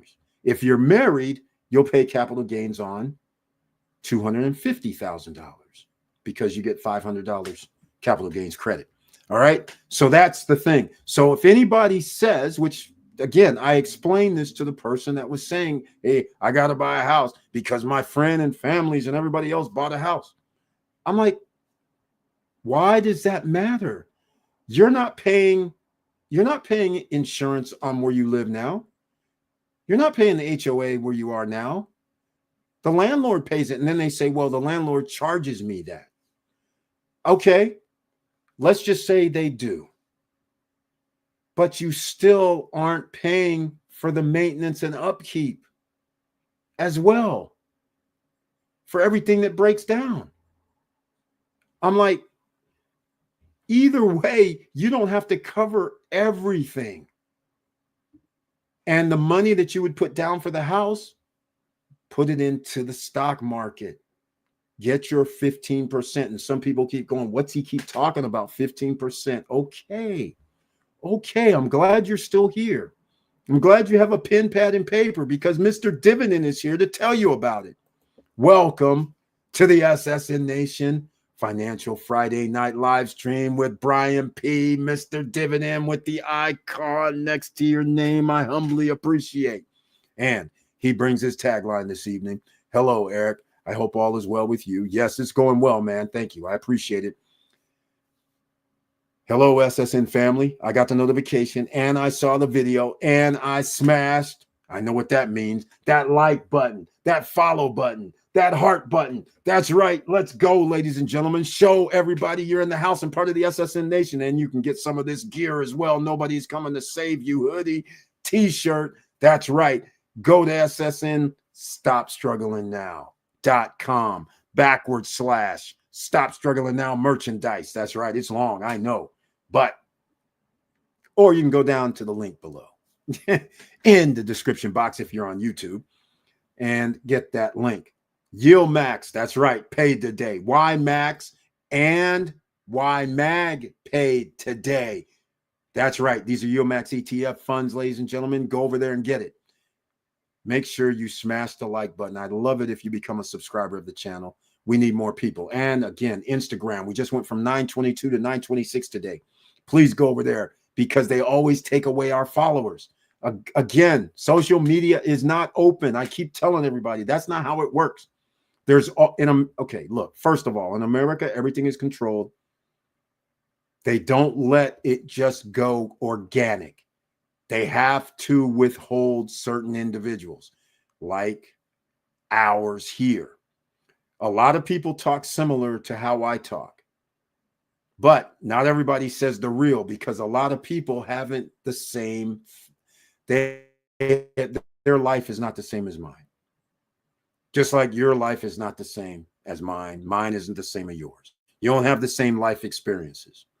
So this is one of the things. that I tell everybody, I don't sugarcoat because we don't sell courses here. I give you guys the real. I'm watching your back. I'm not sitting here saying, yeah, go out and buy a house because they're freaking $600,000 and you'll be fine. You'll be fine only if you can afford it for the next 10 to 15 to 20 years. Or you can do what Dave Ramsey says. Pay cash. Which, again, I don't know how long it's going to take somebody for a nice home that the average price right now is $450,000. And again, get rich or die trying, because home prices are going to increase due to the tax cut, tax breaks, and interest rates coming down. Interest rates went up, and everybody's like, why did interest rates go up when after the election fallout for buying homes? I'm glad you asked. The reason why interest rates went up is because they understand that there's going to be a tariff war or tariffs. So America's going to do tariffs, which means the other countries are going to respond with tariffs. That means generally jobs are going to be lost. So they're just hedging their bets, is one of the reasons that I assess it as. They're making sure that they have the right interest. They don't want the cheaper interest rates that's going to allow people to get in. They're actually trying to block people, is the way I look at it. So again, take it what you will, because get rich or die trying, or else you have no choice. You can't sit on the sidelines anymore. And what's even worse, whatever happens that you're doing now may not be something you can do 2 years from now. That's what's even worse. So you're going to have to come up with some new skills. You want to come up with some new skills, then go to findhelp.org. And there's all kind of help there for everybody. Matthew Lesko was on our channel. That's right. The guy that you've seen all over the place. Late night. The guy that says I can get grants for you. That's right. He was here, a video about 2 weeks ago now. Findhelp.org. Go there. You just go down. These are nonprofits. And you call them. There's no middleman. You call direct. Some of this stuff costs. There's job training, which I was shocked to find. There's health care. There's abuse. If you have substance abuse help, they have that. These are at zero cost, potentially. Not all are zero. Some cost, but you got to go down the line. There's like 30 places, 20 places, 15. Just call. You need food. They have that. There are grants for United States citizens all over the place. I didn't even know nothing about this, again, like I've been telling people, and I've been helping nonprofits for all my life. Nobody ever said, hey, we're at findhelp.org. I'm like, but I don't know why it would have come up, but it would have been nice if somebody would have said that to me. And I'd have been like, what, we can help other people besides just this, just to burn kids. We can, and instead of that, we can help them with food and money for gas and lodging. And are you kidding me? I mean, that's there, ladies and gentlemen. That's right. You need gas money. It's potentially there. I mean, it's mind-boggling. Findhelp.org. In fact, let me put this in the chat room so everybody who's watching can get this. And Let's Go Help is something else. If you don't want to find things, then you can sign up with Let's Go Help and join their club and tell them what you need, and somebody else will find it for you. You pay monthly or do an annual up front, whatever you want to do. Monthly is $20, but if you pay in advance, you can do a whole 6 months for like $60. And you can get grants within their group, meaning Matthew Lesko offers people a way to get in on his 10,000 or 15,000 or whatever he gets. It's up to 75 grand total, split into several different things, but he gives people money, grants, no payback. I like that. SSN Nation way, right? Okay, that's what we do here. We help people. That's the object of the game. That's why the channel's called Stop Struggling Now. So some people that find this, that's why I say share the video. They might not know about findhelp.org, right? Put in your zip code, whatever's in your city, state, it's grant money being sent to those organizations. The federal government and state government are funding those organizations. So oftentimes there's no cost. Sometimes there is, but you just keep calling down the list and there'll be somebody you match up with that says, no, come in here, we can help you. And there's a myriad of things you need. You don't have transportation. There's transportation help. No cost. Or bus passes. It's stuff that's out here that the federal government doesn't even tell people. Thank God for Matthew Lesko. He's been telling people for the last 50 years, damn near. The man is like 80 years old now. He's still helping people. And I said, you know what? I like this. Every live stream I'm doing, I'm going to mention this because this is awesome. I should mention it up front every time. In fact, I should have a commercial. That's what I think I'm going to do. I need a commercial from him. He has it at his website, Let's Go Help. So I might run that in the promo for the next 2 years because people are going to need it after 2 years. So everybody who watches the replays after I retire, they'll be like, damn, what's this finehelp.org? Because 85% to 90% of the population will need it when I retire from doing any social media. Well, I won't stop. But if I start doing the movie thing, oh, then I might stay on the social media, right? If I go hang out with my movie buddies and start getting into that a little bit like I used to like going down to LA. I used to like going to Sundance. I used to like visiting the studios around the country and hanging out and then running in and finding out they're shooting a movie that ain't coming out for 3 years or 2.5 years. I mean, it's funny as hell, right? When you see the movie being shot, you've seen some shows like a science show at Santa Fe, New Mexico. They have studios there. And they were shooting a Western. And Justin Bieber was in it. This is a long time ago. It's Friday night, story night. So I told the story about Sundance before. In case you guys aren't familiar with Sundance Film Festival, it's in Park City, Utah. Robert Redford is one of the famous people that started it off like probably 50 years ago, probably. And so now during the third week in January, you have the movies that were made. And some of these movies could be made for $1 million or $2 million. And this is what they do. They go around and show the movie. When you show the movie, the studios, the ones that they don't make, right? They're independent filmmakers. The studios will buy the movie.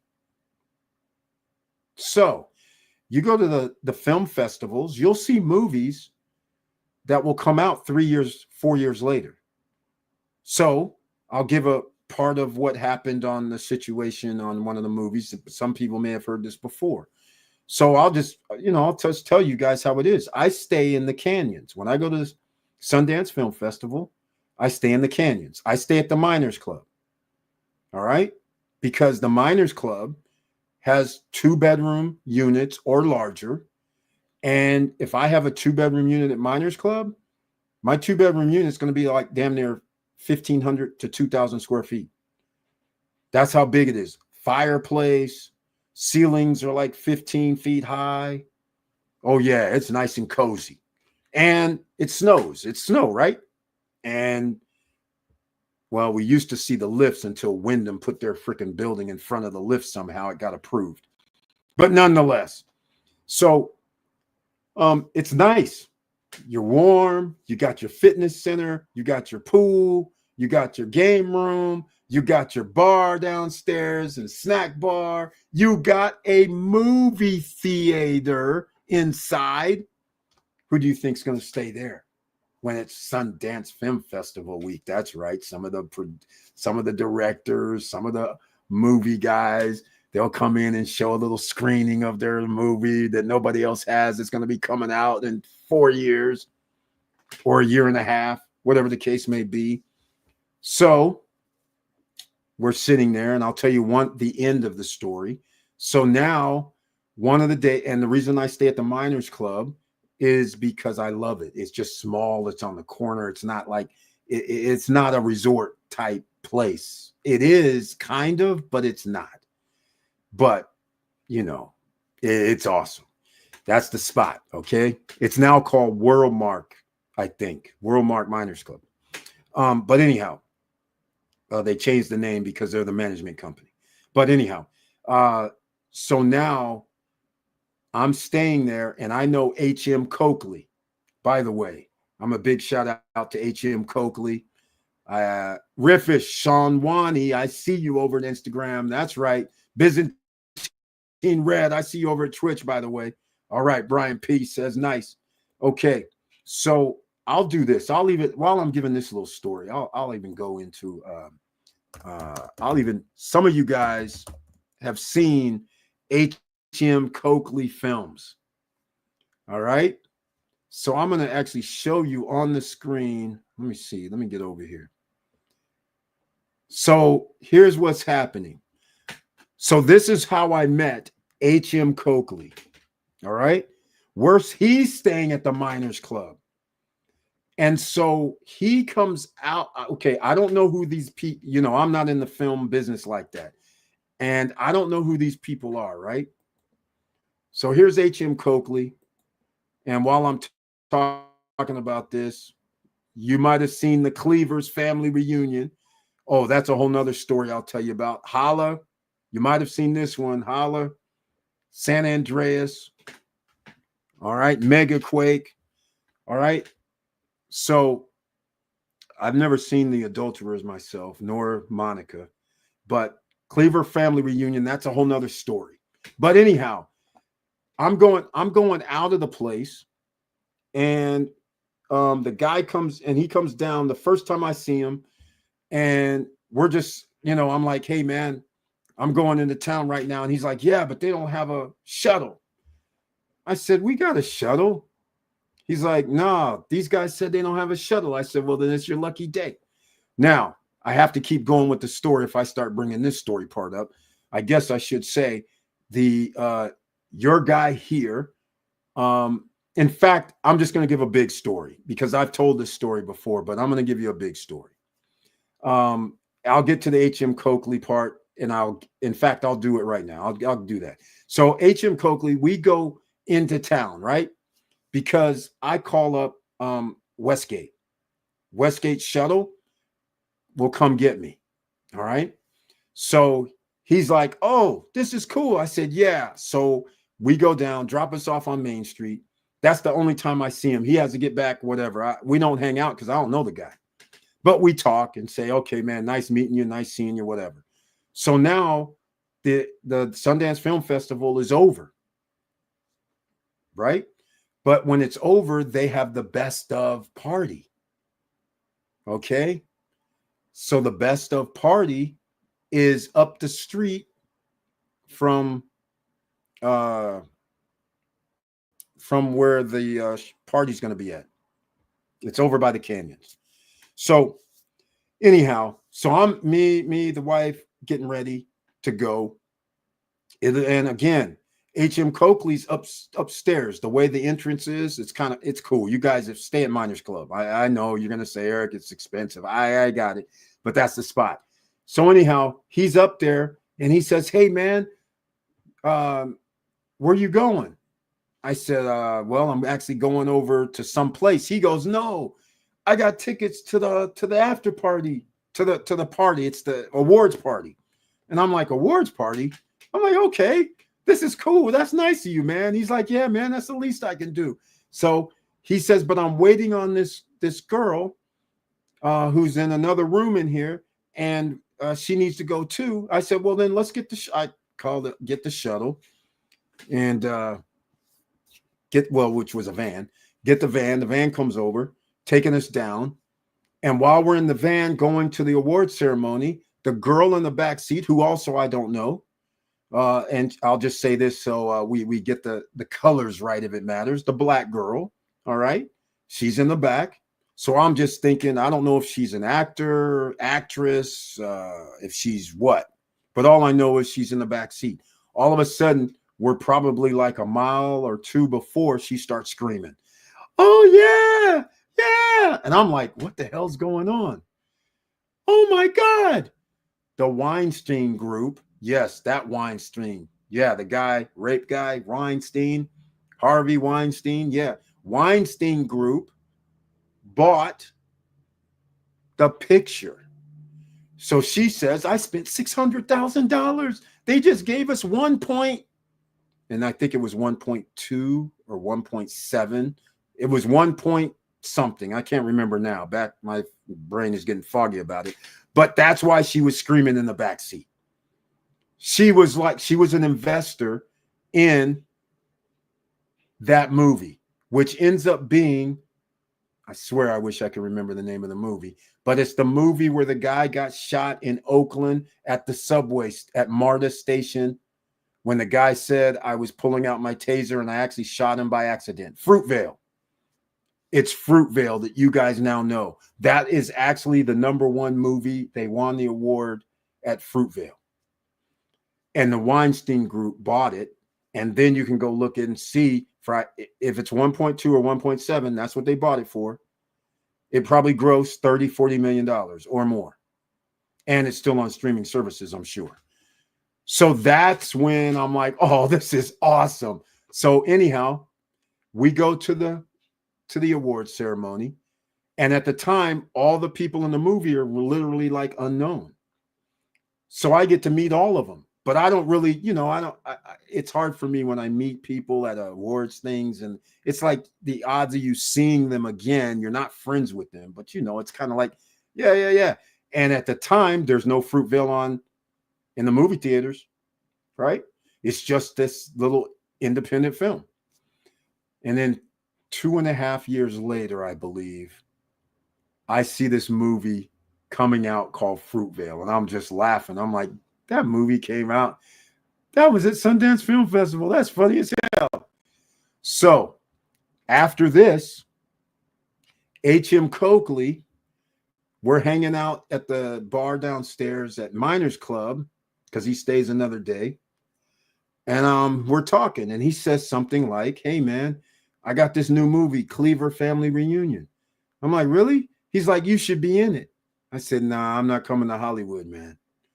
He says, I'll give you a part in it. I said, that's nice, man, but you guys do you. I don't like hanging down in SoCal and Hollywood, hanging with you guys. You guys are weird.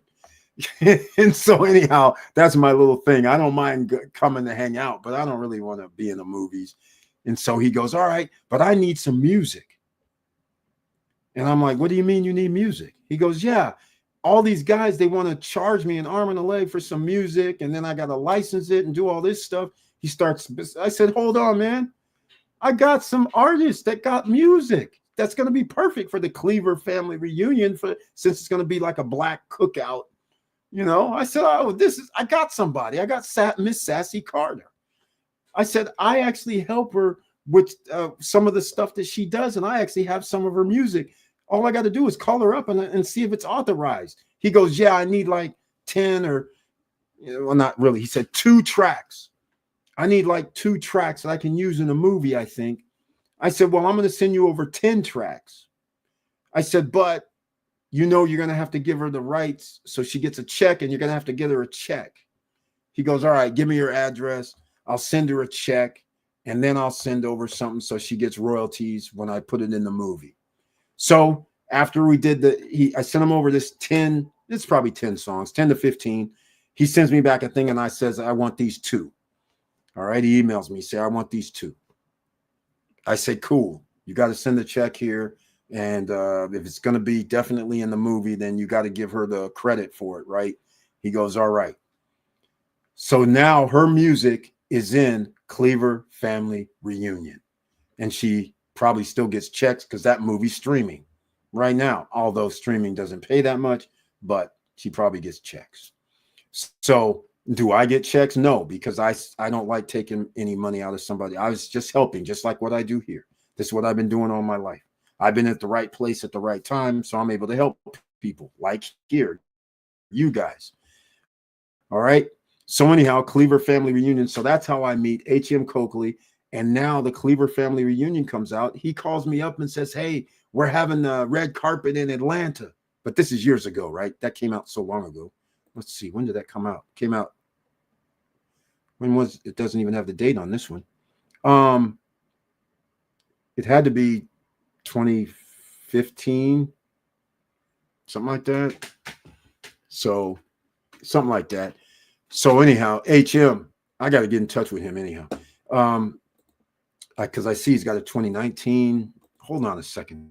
Does he have any 2020 movies? 2019 is the last one. Yeah, because he's like independent, so he has to get money from a lot of people, right? All the time. All right, but nonetheless, so that's how that goes, ladies and gentlemen. Anything you put yourself in, whatever lifestyle you want, have a little fun, but you never know where that is going to lead. Especially when we're talking about in the film and music and TV industries, they intertwine, and you just never know. You might be able to help somebody else, or might be able to do whatever you want to do. But this also, when I have the SSN lifestyle, which I'm about to show right now, whenever we do SSN lifestyle, this is part of my life that I show, right? So I'll show, in fact, speaking of movies, this right here, people have seen this several times, but maybe new people haven't. So check this out.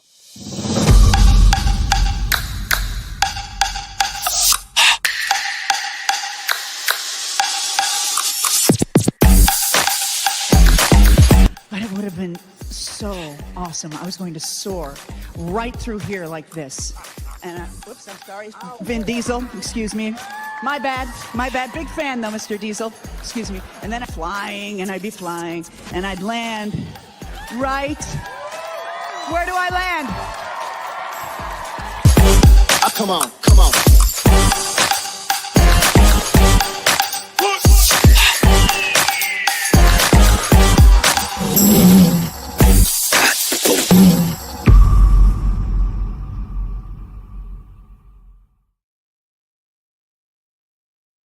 All right, ladies and gentlemen, there you go. Yeah, that was Nia Long up front. I keep telling you guys, yeah, that was Vin Diesel. Yeah, that was what's her face. That was on Jesse.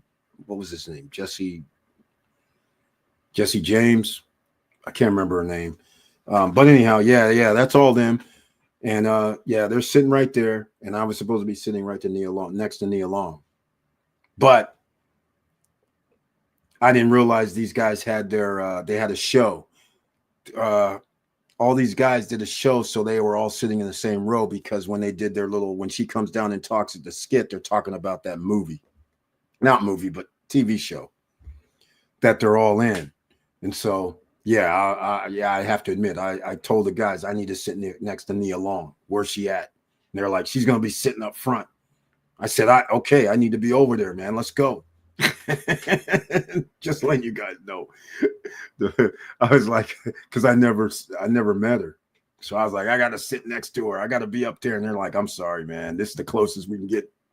I was like, what the hell? Then I find out she was like right 4 rows up, something like that. I'm like, what the hell? Then I found out why I couldn't sit next to her, because the seatings were assigned, so there's no way. All right, so that was one of my little unhappy days, which I was still happy. It was fun, but nonetheless. All right, ladies and gentlemen, now let's get back to the situation at hand. You're going to be working hard, right? If you're going to work hard, then you got to play hard. And then we have Tim Smith here in the house on Instagram. Make sure you hit that follow button, which he already does. Thank you so much for joining the live stream, man. Very nice to see you and other investors in the house, ladies and gentlemen.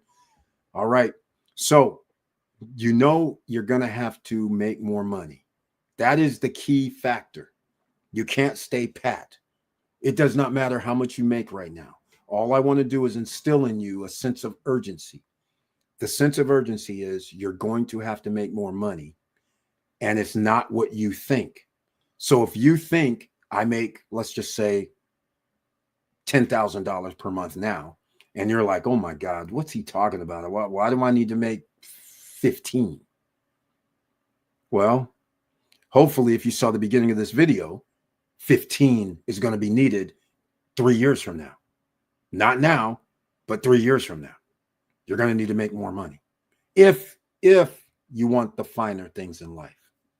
And what do I mean by the finer things in life? If you want to buy a house, if you want to pay the insurance for the house, if you want to pay your property taxes for the house, if you want to have disposable income where you can make investments, that's what I'm referring to.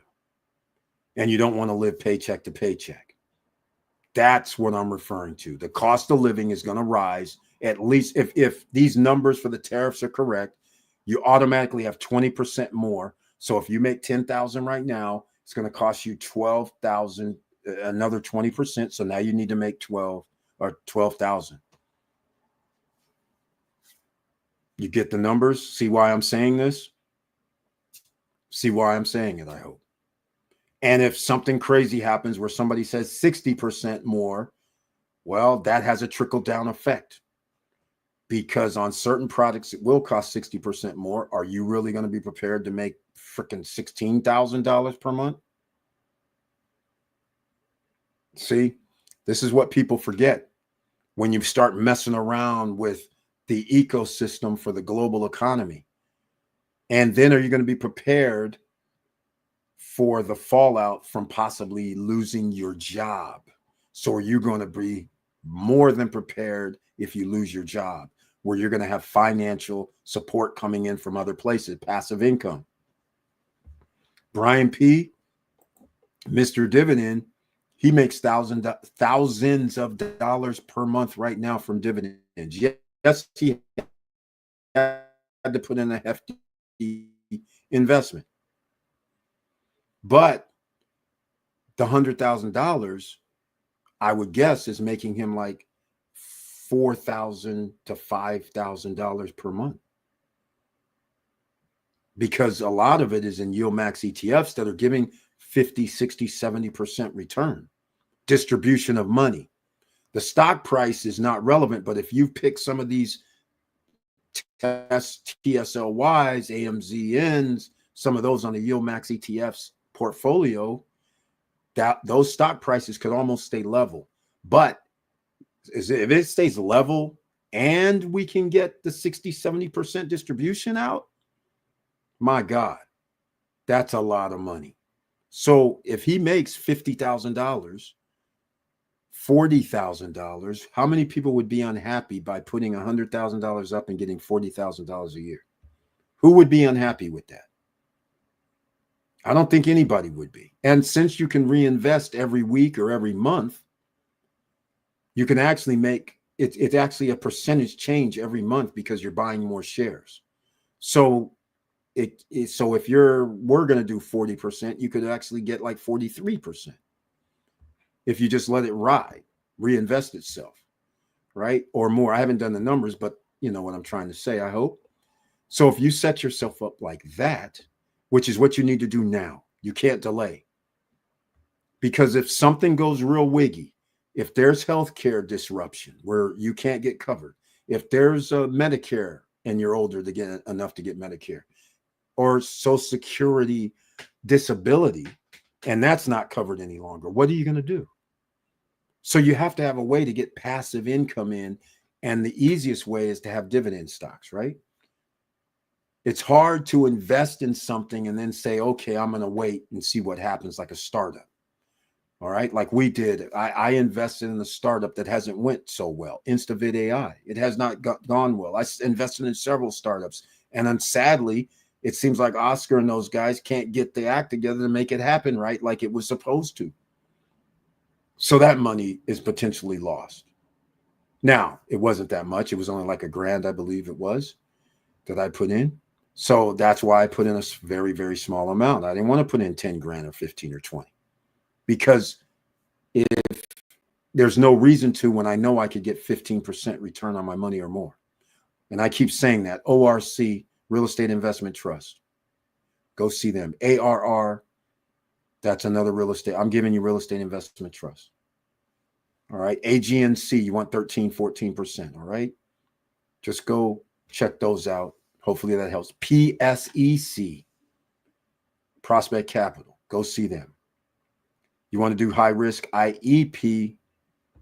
Okay, that's the Charles Icahn Group. High dividend, high risk. So that Charles Icahn Group is not a real estate investment trust. They do automotive, financial services. It's a mixed bag of different companies he owns. So they're all in there, but the dividend rate is high. The asset, the stock price has dropped. But that's why it's 20+% for the dividend. So if you do your own research and study and things like that, then, and you decide to do it, that's on you. All right. So just letting you know about that. Now, I'm not going to keep going on and on unless you guys want to talk about something, but I will say this: make sure you guys come join me and a few other of the SSN Nation members at the SSN Lifestyle Punta Cana Investors Forum, where ssnlifestyle.com or stopstrugglingnow.com is where you buy your tickets. This is Punta Cana, Dominican Republic we're going to.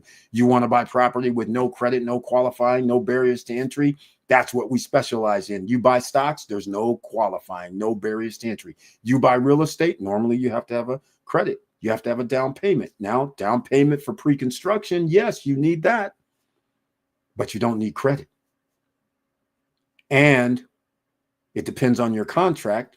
The contract we're looking for is no price increase during the build. Those are hard to find. There's only, well, there was 2 companies, but we can't talk about both of those companies because we have new developments that have occurred at both of those companies. And that was Larimar, and the other one was Noval. Larimar has taken its sweet time on building, but again, their sweet time is what it is because they had an environmental license to do, and now they had to wait probably 6 to 10 months to get their building permits. And that takes it out till 6 months, takes it out till February. And if it goes another 4 months, that's March, April, May, June 2025 before they can build. That would be bad. We have a person that is building something in Sosua. It took him, I just got in touch with him this morning, 10 months to get his building permit. And it is not a project like Larimar. Noval is the other company. Unfortunately, Noval is charging people, in my opinion, outrageous prices for condos, such as the Poseidonia condos and the Atlantida condos. 2 bedrooms. Hold on. 1 bedroom condos over 200,000 because Poseidonia is on the grounds of Hard Rock Casino and Hotel. There is a new rule that happened in case people own out there. You do not have to pay to go to the beach anymore. You can go to the beach club and out to the beach at no cost for owners. I don't know if this passes through to tenants or guests. I don't know. But as owners, you don't have to pay anymore. There's no consumption fee of $35 per person, which, okay, that's great, but the beach is free in the DR anyhow. So it's not like, that's a whole nother story. But anyhow, Poseidonia by Aston. So it is a condo hotel. You can't live there. The maximum amount of time you can live there is 30 days, and it has to be in low season, which is October and November. Kind of. September and October and parts of November. Because once it gets to Thanksgiving, they generally, how they do it. With locations, they raise prices. But nonetheless, you can stay 30 days during low season, but that's when it's rainy and possible hurricanes. But okay.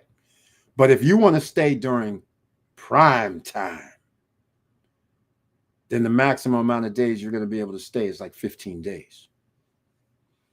And if you want to stay during peak time, which we don't know when peak definitely is going to be Christmas and New Year's, I would think, right? I don't know what other, and maybe President's Week or holidays they have there. I don't know what they consider peak time, but if it's peak time, then the maximum amount of days you can stay is 10. That's it. You can't live there if you are in the condo hotel rental pool.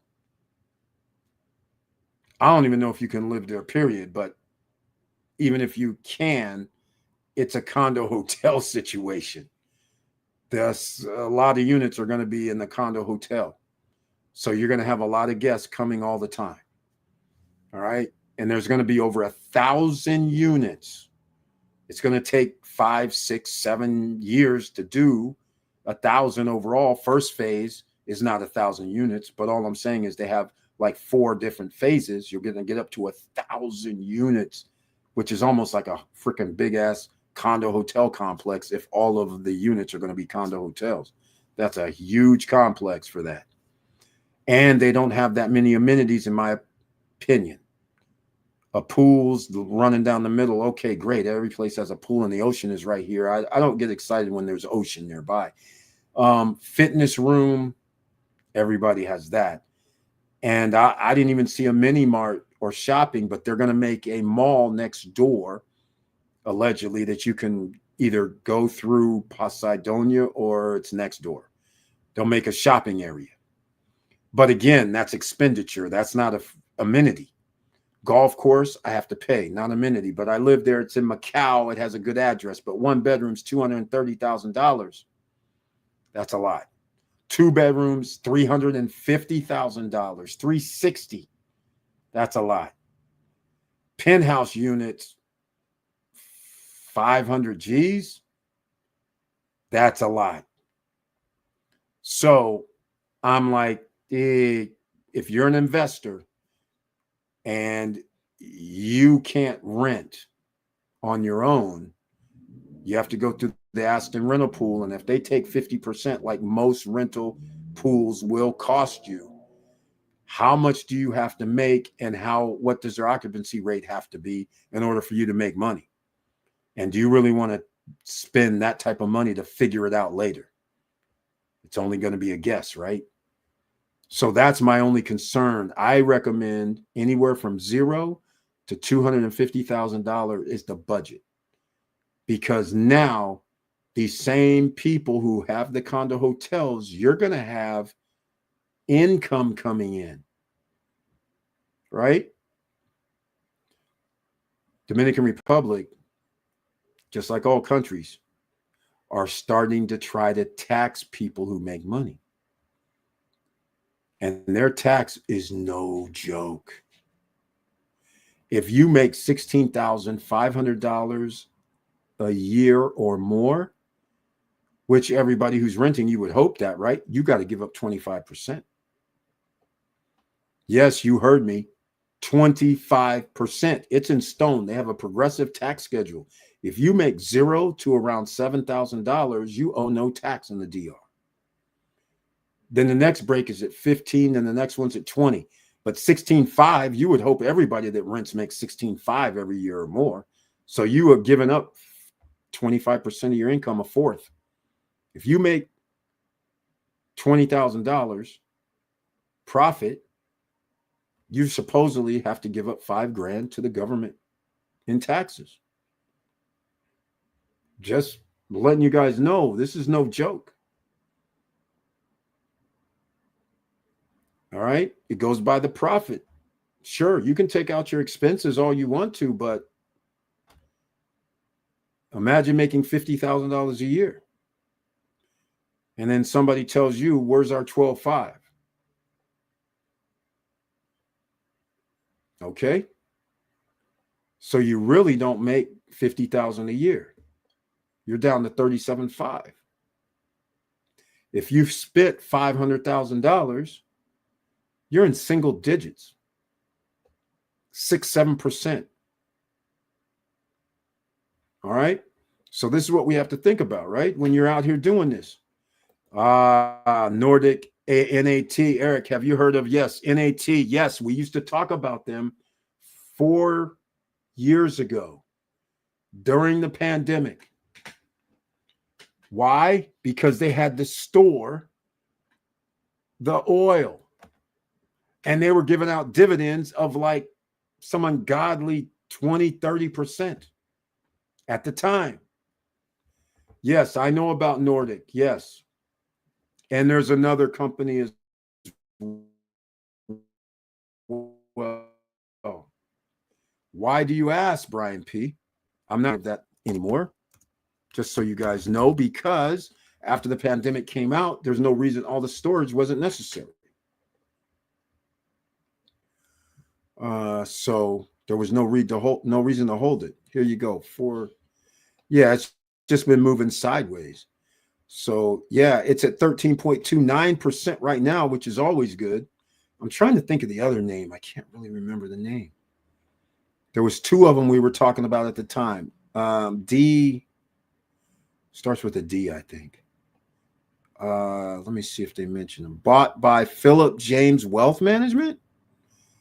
1 million shares in Nordic Limited bought by Philip. Oh, somebody invested in them. Why? Stock rating upgraded by Stock News. Well, it still gives out a hell of a nice dividend. So here's what happened. So back in the day, in 2022, it dropped. Wait, hold on a second. It was 3. Yeah, see, it was 3 something. And the dividend was also double digits at the time. So then after the pandemic, the stock price goes down because people start getting back on the road naturally, right? So it had to sell. It wasn't worth it. And then as it turns out, look how far it dropped. People were buying it, whatever, $2.73, $4 or more, $5, and it went all the way back down to $1.78. So that would have been a huge, if you bought it $2.50, $3, $4, like we would have, like back here. We bought in the, I bought in the threes, whether it was 316, 325. We bought around in this area, right? So good. See, so now you go from these numbers down to this by holding. That's half. Half is gone. More than half is gone. That's not good. That is not good. By the way, DX, that's not the company that I'm talking about. DX, ladies and gentlemen, that has a nice little dividend as well. But that's why I had to sell, because the pandemic opened back up. I mean, the economy opened back up. The tankers were no longer needed. So you should sell. Get out while you can. The fact that they're giving this now is very interesting. 13.29%. Very interesting. I like it. But I don't know. Oh, I know why. Because there's repercussions because of the election.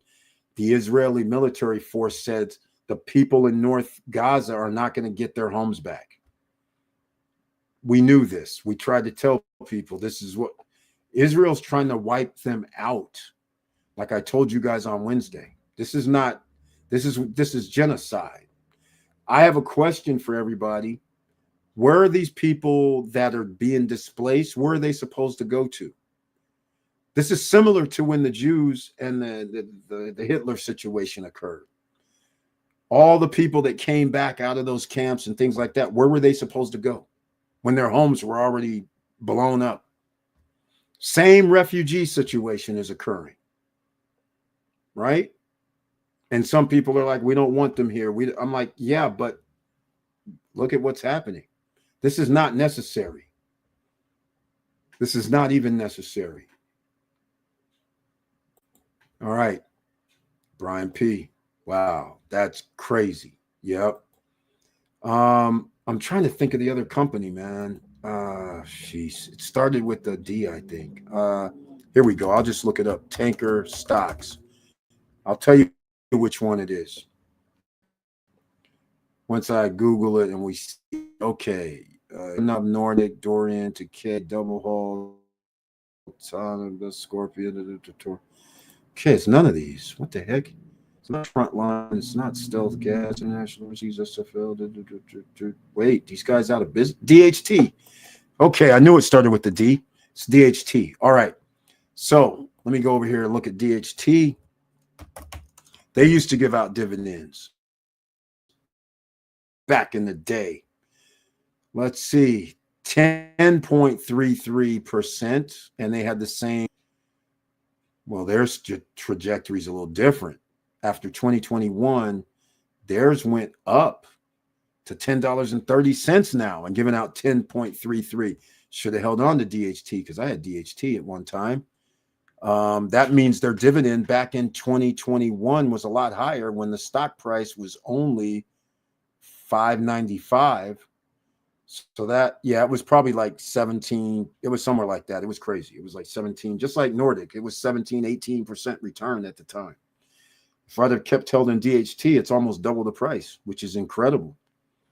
But it's down to 10.33 as dividend right now. But it's still, hey, what can I say? It's been doing damage over there. All right. There's DHT. Knew it started with a D. I couldn't remember what it was because I never called it by its name. As you can see, there's no name, so I couldn't remember. I just knew it was D something. Like I said, ladies and gentlemen, we do this. We don't talk about it. What about EARN? It's 10.33%, the DHT. Oh, EARN. You're talking about EARN. Okay, hold on, man. I thought you were asking me something else, but then I realized, wait, he's talking about the EARN stock. Wait, are we talking about? I thought there was an EARN stock. Hold on a second. What is he talking about then? Wait a minute. Wait, let's go look this up. Isn't there? There is, isn't there? Or is there an ETF? Oh, there we go. Ellington Credit Company. All right, I knew there was an EARN. I was like, well, how am I missing this? I knew there was an EARN. 14.5. There you go. I don't know anything about them. This has come up before. It says Ellington Residential Mortgage, LP. If I'm not mistaken, don't they do like homes? Let me see if this is the right guys. Well, it doesn't matter to me. They do real estate. So if I remember right, 14.5% is one hell of a deal. Let's see what's been happening now. Should be rising though. No, it didn't. And let's see back here. Oh, 2020. Yeah, I'm pretty sure these guys were the guys that have the assisted living, I think. And it's been coming down. All right, let me see how far off my memory is. If I remember right, EARN stock, a good investment. All right. That's not it. Is EARN a REIT? The top line income statement. REIT, EARN. Okay. Yeah, REIT. I'm pretty sure that's them. Maybe Brian P. You've looked into this. Let me know if EARN is who I think it is. If I'm not mistaken. Let me know. Let me know. Yeah, I like anything like that. That's 14.5. I'm pretty sure this EARN is who I think it is. EARN Residential Real Estate. Yeah, let me see if this is them guys. I think it is. Let's see if I'm wrong. Come on now. Wait a minute. Oh, wait. I have to go back to EARN itself, right? Man. And what a bummer. What a bummer. Where's the company at? Here we go. Let's go see. They're claiming not just 14.5, but on here on CNBC, they're claiming these guys might have a residential managing secondary. No, it's collateralized loan obligations. It's just that they're doing something collateralized capital structure, including mezzanine debt, equity tranches, independent chairman. I could have sworn they had residential stuff. But anyhow, 14.5 is good. I'm mistaken, not EARN that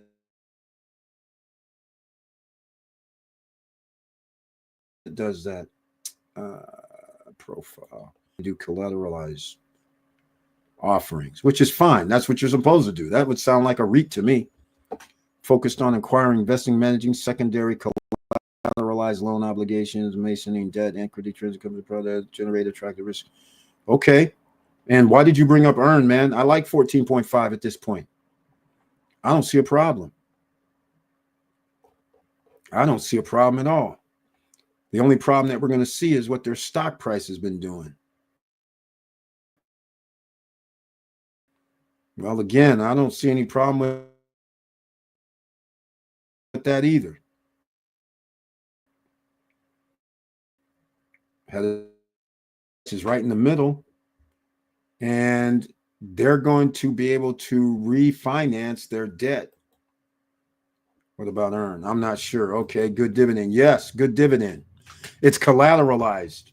So since it's collateralized, I think that they're in a good position for this reduction of stock. the reduced stock, I mean, reduction of the federal funds rate, federal interest rate, I think that's going to be great for them. Yeah, we actually talked about earn years ago, Brian P. It was even higher, but the point is 14.5 is pretty high too. But again, you guys know how I feel right now with the Federal Reserve going to reduce the interest rate. You have to consider real estate. Any company that has invested, these guys have anything in with real estate, they're going to refinance their debt in about a year, which is good for you because they pay out a large portion of the profit to the shareholders. So now that'll unlock more profit. That's why it's good for you. All right. And there's going to be a run. Remember this, for 2.5 to 3 years before the balloon pops. So you'll have a 3-year run earning 15% return if you go with earn. If you go with ORC, ARR, AGNC, you're going to be in that same ballpark, except expanding up to 18%. All right. So some people will say, okay, show me this. Well, it's ORC. It should be around, well, actually, it probably started rising because of the situation at hand, the election consequences. Yes, it did. So it's at 18.2% now, buying at this price point of $7.91. How would you not like to lock that in right now, knowing that interest rate from the feds is coming down and knowing that there's going to be a boom in the real estate cycle when they're a real estate investment trust? All of these are showing right. In fact, why is it showing Ellington? ARR, we might as well get to that one that I mentioned before, 14.91. AGNC that I mentioned before, okay, 14.91 as well. Come on now, ladies and gentlemen. Do you want now you understand why I say, why are you messing around when you can get 14%, 13% on your money? I will say this. This is based on, just so everybody understands investing, this is based on $9.66. Because I don't know what in fact, hold on a second. I'll just give it to you like what the number is, right? 966 times 14.6% is, okay, I don't know what this is. It's why am I getting, oh, okay, never mind. I just realized it's $1.41. All right, so it's going to give out $1.41 over the course of the year. All right, that's how you get the 14, but that's for the price at $9.66, right? So here's what happens. I'll go here. We'll go up to $10. And then, well, actually, it's $1.41 per share. So now I go, hold on a second. Let's redo this. $1.41 divided by the cost of the share is $10. Now you go down to 14.1 instead of 14.9. So if the stock price goes up and you buy later, you get 14.1%. That's why you want to lock in your price now and then let it work for you. You just reinvest at the 14.9 for the money you put in. And yes, if it goes up to 10, 11, or if it drops down, your money at 14.9 that is generating does not matter, because your money, they're still giving the $1.41. If the stock price drops down to $6, okay, now you are reinvesting at $6 from 14.91% and higher now. That's what the beauty of this is. You're setting yourself up for success for the 3-year run that you're about to have. And as long as these companies keep doing this, you bought at this price. And this is why the big boys always win, because you put in a lot of money getting 15% annually. And it just keeps growing and growing and growing, Warren Buffett style. All right, I'm going to pick some up next week. Brian P., you're talking about the earn or or talking, what are you talking about? The earn? I like it. That's why you're Mr. Dividend, right? Okay, ladies and gentlemen, this is great. Thank you, everybody who's been here. Thank you, everybody who's been watching. I love you guys very much. And then I'll leave you with, hey, we got to show you some other stuff. We just don't talk a good game around here. Let me show you. We used to actually do some things around here. I'll bring this up. Check this out. You might see somebody you know. All right. To order that free brochure, now is the time to do it. It's a free call and a free brochure. There's absolutely no obligation when you call. Do yourself a favor and order the free brochure and look it over. There are hundreds of properties to choose from. You may just be surprised at what you find. And like I said, it's free. So make that call. Start planning your future by owning real estate today. What did you think of the selection of properties that we had available for you? Well, I thought that there was a vast selection of properties in different cities and different counties and different states. It was a spectacular, selection. And so for someone that does their homework, they can really get a lot of great buys. There are a large variety of sizes and prices and locations, so I think that's fantastic. It just gives you a good opportunity to find the best parcel for you. They have 100 or 150, 200 pieces of property, so there's something here for everybody. North Coast, South Coast, ocean, desert. Well, actually, I've been on properties in California, in Utah, Nevada, Hawaii, and New Mexico. What do you think of the variety of the property? Absolutely. All over the United States. You guys have property in Hawaii, for God's sakes, for dirt cheap. I mean, you can't beat that. $1,200 in Hawaii. 2003, 4, 5, 6, 7, 8,009. 10,000. The land is selling like crazy in there.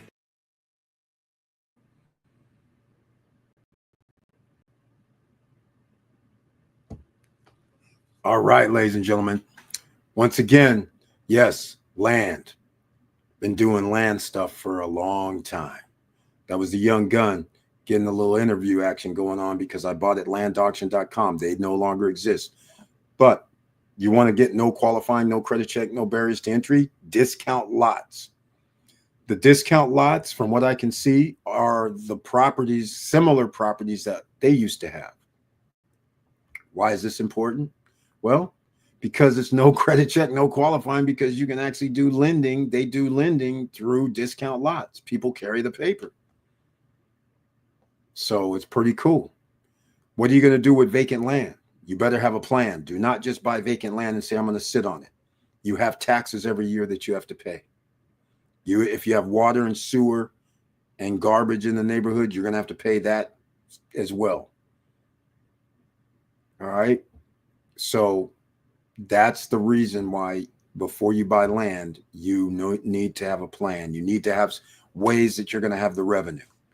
If you need any help and you need financing, let me give you guys a little exercise in land.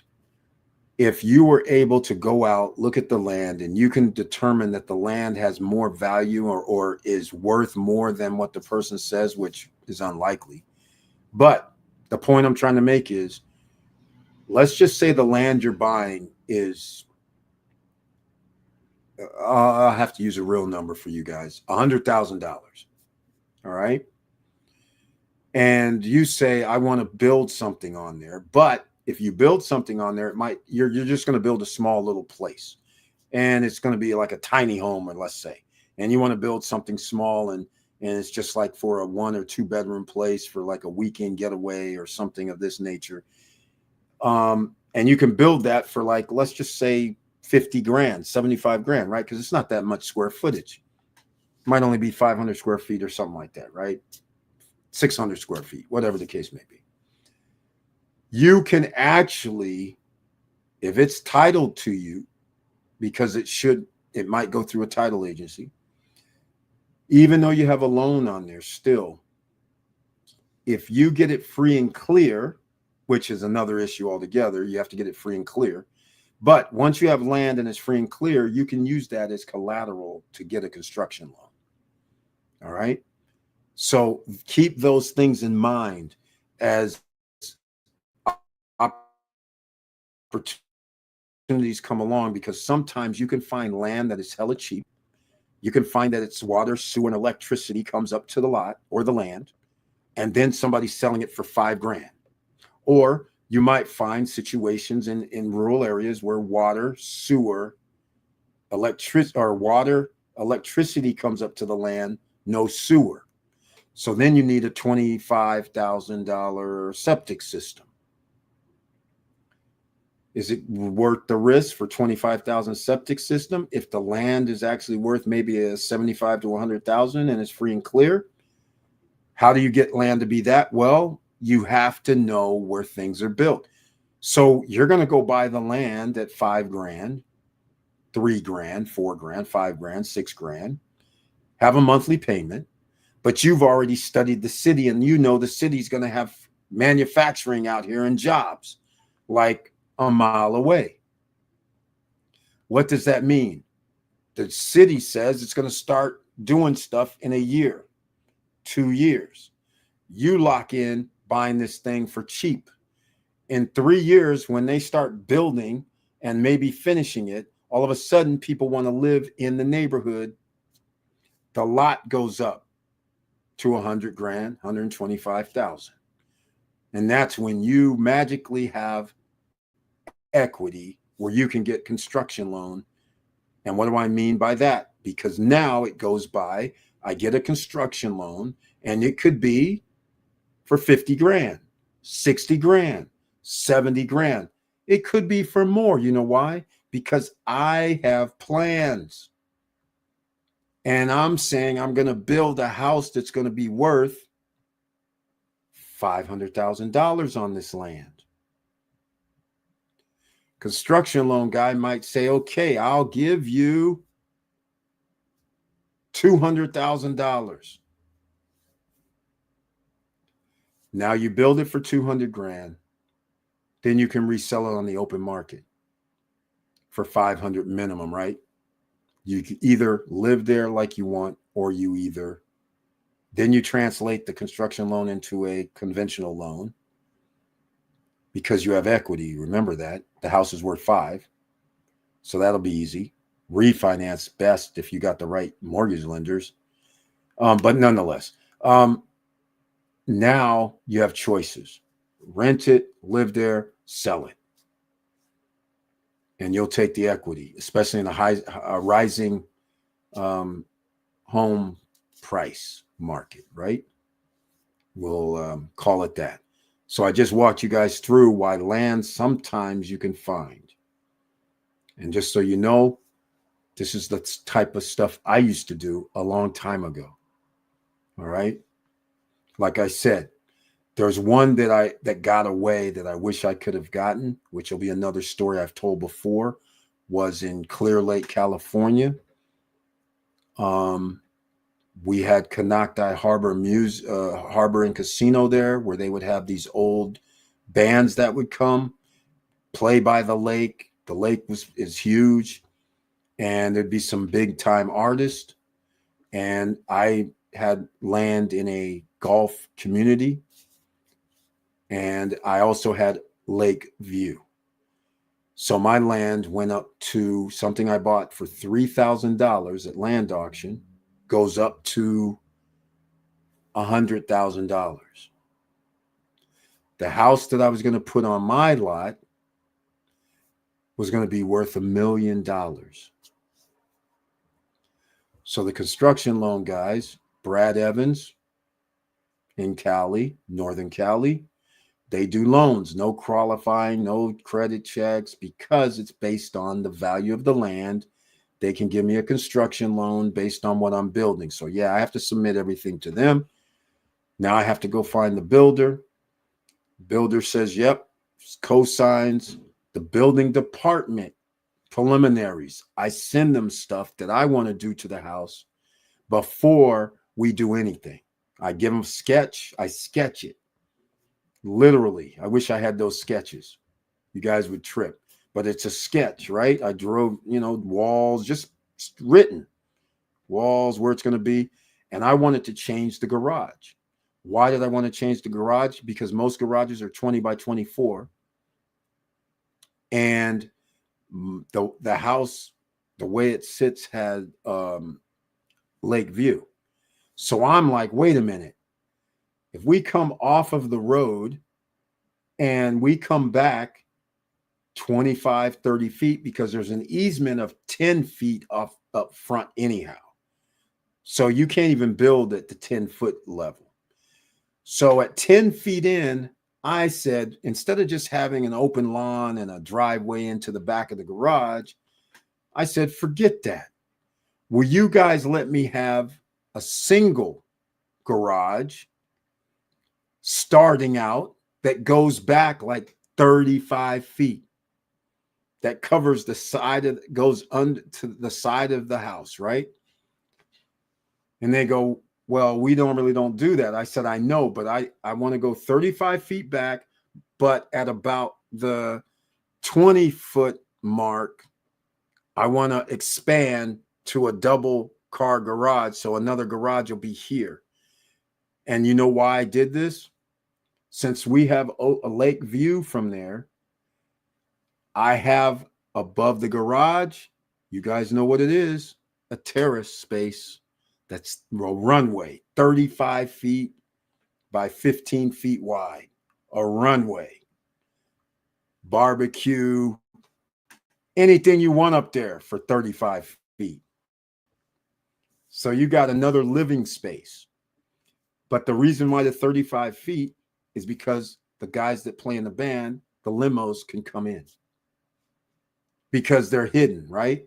They're rock stars, and it's a normal neighborhood. So nobody kind of, they, after they finish, they don't want to be bothered. They don't want people to even know they're there. So now all you have to do is pull in the limo, get your guys' stuff, go in the house, hang out at this bad, cool ass joint that has lake views, 2 levels, fireplaces on 2 levels, loft. Yeah, it was badass design, badass. But this is right before the crash in 2008, 2007. So soon as stuff started going down and bad, now all of a sudden we can't get the construction loan lending to complete this project. But nonetheless, all paperwork. In fact, I can't even show you because it's in Cali. I was going to show you. I keep everything. I should show you guys if I'm still on and where I'm back in Cali one of these days and I go through some storage. I got a lot of stuff to pull out because last time we were talking about baseball cards. This time I'm talking about the construction of this house and the sketches and everything. I have all that, and you guys can see. This is what we do. All right. This is why I can teach you guys and tell you guys how to do it. And if you need any help, you can always hit me up, support@stopstrugglingnow.com or eric@stopstrugglingnow.com. Either way, or come see us at SSN Lifestyle Punta Cana Investors Forum for pre-construction. Come join me for the ride. It's $199 for the next 2 people. The price goes up after the next 2 people. Go get it. Go get your tickets. Join us. If you want to invest in something by the beach, the right price, the right pre-construction price, or if you want to buy a resale or something of that nature, that's fine too. But you'll be there. You'll get the lay of the land. You'll understand from lawyers what you need to do and accounting and understand everything. If you have ideas, you can talk. You want to open up a business. That's why we're there with the lawyers the first day. It doesn't cost you anything additional. You're not obligated to pay the lawyers or pay anybody else. You just come along for the ride. And these people that you normally would have to pay thousands of dollars to be their client, they're kind enough to, since I'm their client, they're kind enough to have you over. And like I say, I think the record was 2.5 hours for one of these lawyer meetings. At least I think it was 2.5 hours. That was the longest one we ever had because people were asking residency situations. If I retire here, how do I get citizenship? Going well into that because some people are buying more than one property and going to probably live there in one of the properties. So they want to know all this before they buy, right? So, and then of course there was a bunch of things how we got to 2.5 hours, but it was the longest one ever. Last time, I'm trying to think, we were probably there at the longest one because we go to 2. The longest one I think was 1.5 hours last time in May. So just keep that in mind, ladies and gentlemen. December 2nd, 3rd, and 4th is when we have it in Punta Cana. I have instructions at ssnlifestyle.com about where to stay, the area. Probably the better area is Los Corrales right now because they have everything there. Walking in less than 5 minutes. Beach, groceries, bars, nightclubs, casino, pharmacy. It's all there.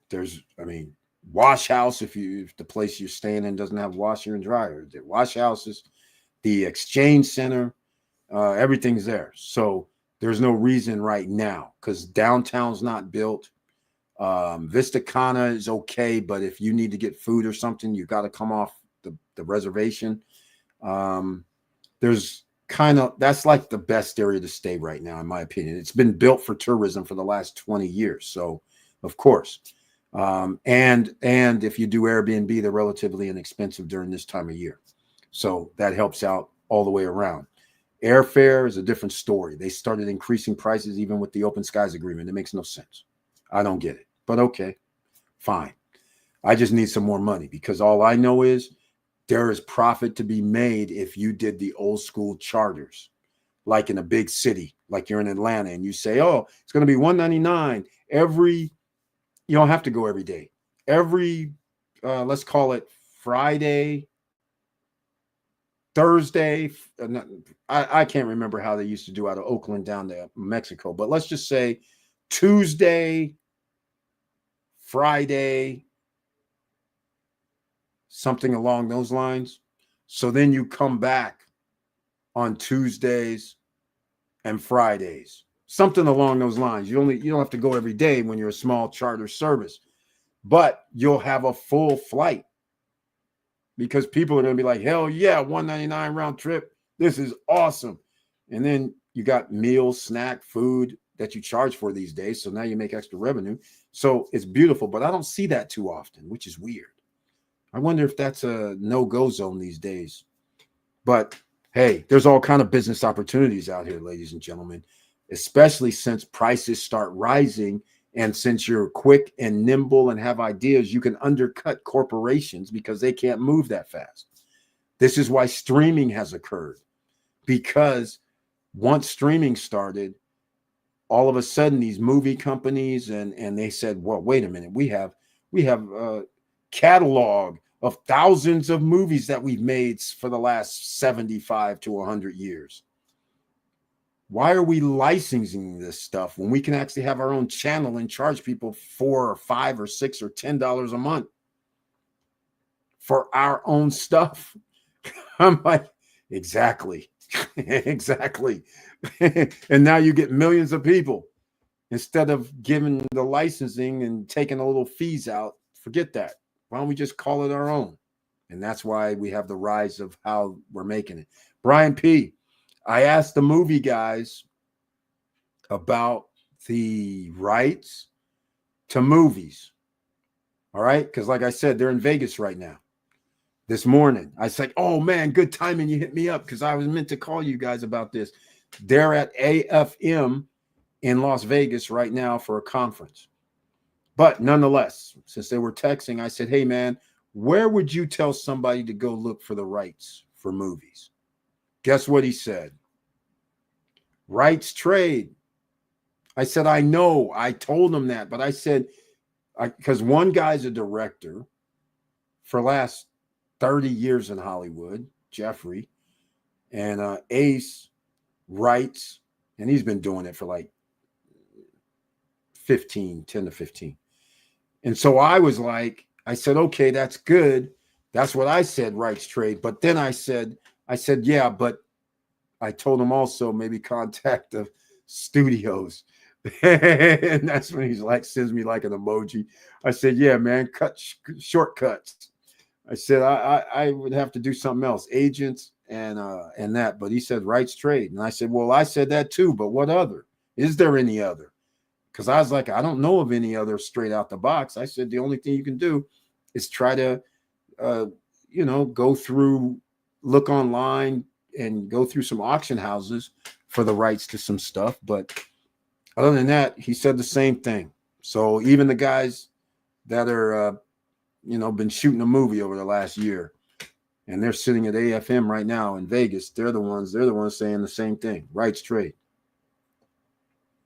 In fact, let me show you guys something because I don't have his name on my phone. So check it out. I'll even show you myself so you guys don't think I'm just making this shit up. Sorry, didn't mean to use that language. Let me see. Here we go. Here we go. Here we go. Here we go. Check this out. Check this out. Look, just so you guys know. Look. Oh, hold on. I can't. I'm gonna have to do something here. Hold on a second. Forgot these guys. I need to hold these guys out. Look. Not joking. Thank you. Nice. Hope all is going well. You know what someone asked me? That probably was how to buy movie rights. Do you have any recommendations? I know a few companies. Give me a few days and I can come back to you. But there is one company called Indie Rights. I forgot. Didn't tell you about Indie Rights. But I think, let's see. But if I think you're talking about music licensing, I mean movie. Okay, here's the other thing. There you go. But I think you're talking about music licensing. I mean movie licensing, rights trade. See? What did I tell you guys? In fact, I forgot. I didn't even see I didn't even realize. I thought he was talking about music. Indie Rights is a great one. So, home of indie film series, license indie right contents, distribute my film, but this is licensing. So you can buy them, you can talk, but these are going to be those straight to DVD most of the time. But I like where you're going with this, Brian P, because after you said this, I started thinking, I'm like, wait a minute. He might be onto something here because some of these movies, since there's so much streaming going on, there's actually a potential place. And you could actually make a little money if the movie was well made and it's under, like there's movies at the Sundance Film Festival that's crazy. Golly, I wish I just remembered about one. It had January Jones, and she played a woman that was on a ranch in the middle of nowhere. I think it was her. Was it January Jones? I know it was January Jones. What am I saying? I was at the premiere. What am I saying? January Jones, actress, ranch movie. What was that called? It was she was like on the ranch. The glass, Sweetwater, I think. I think that's it. Love's Enduring Promise. No, it's Sweetwater. 2013. Sweetwater. That's the one that she was in. Okay. This movie was at the Sundance Film Festival. And so that means, since it came out 2013, that means I must have been there 2011 or 2012. And I was at the premiere. It was made at Santa Fe Studios in New Mexico. It's part of it, anyhow. It was made in Santa Fe because, you know, there's desert around there in New Mexico. So and they have a movie studio there. All right. So, yeah, that's the one. Sweetwater. Yep. That's her. So, and that leads me to the other story that I've probably told before. And then I'll let you guys go. Here goes another story about Sundance. So when I'll give you this will be a long story, and then we're going to close it out. We're going to the Sundance Film Festival. Me and the wife. She's never, and I've never went through the Sierra Mountain Range on the railroad train, Amtrak, sleeper car. I said, okay, let's go check this out. I've never done this. It's only like X amount of hours to go over to Salt Lake City. I said, oh, that'll be cool. Why don't I just do this? Go through the mountains on the train, chill out. I didn't have no fun, really.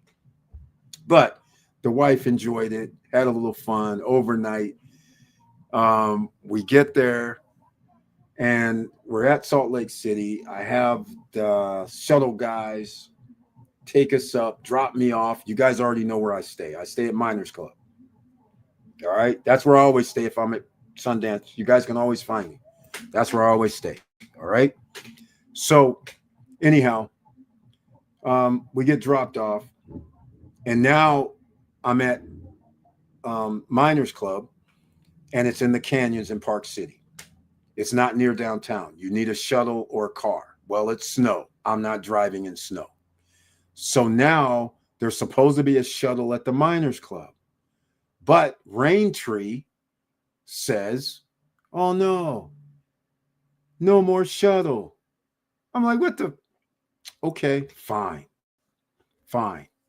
So I also own at Westgate Park City, but I don't own a winter week. I own a summer week, but I still own a timeshare unit there, timeshare condo unit. So I have, when you show up, you have every right to use services. Like if I wanted to use the pool and all that stuff, I can always get a pass card, all that. But they're the ones that take people down. They're one of the one places that have 3, 4, 5 shuttles they take because superstars stay there. All right. Yeah. Westgate Park City. You want to meet a famous person during Sundance Film Festival? There'll be some staying there. All right. So the shuttle is pretty crazy, right? I've told this story before. The shuttle is in the middle of it's in the lobby, and you sign up for it, and then they have shuttles coming, right?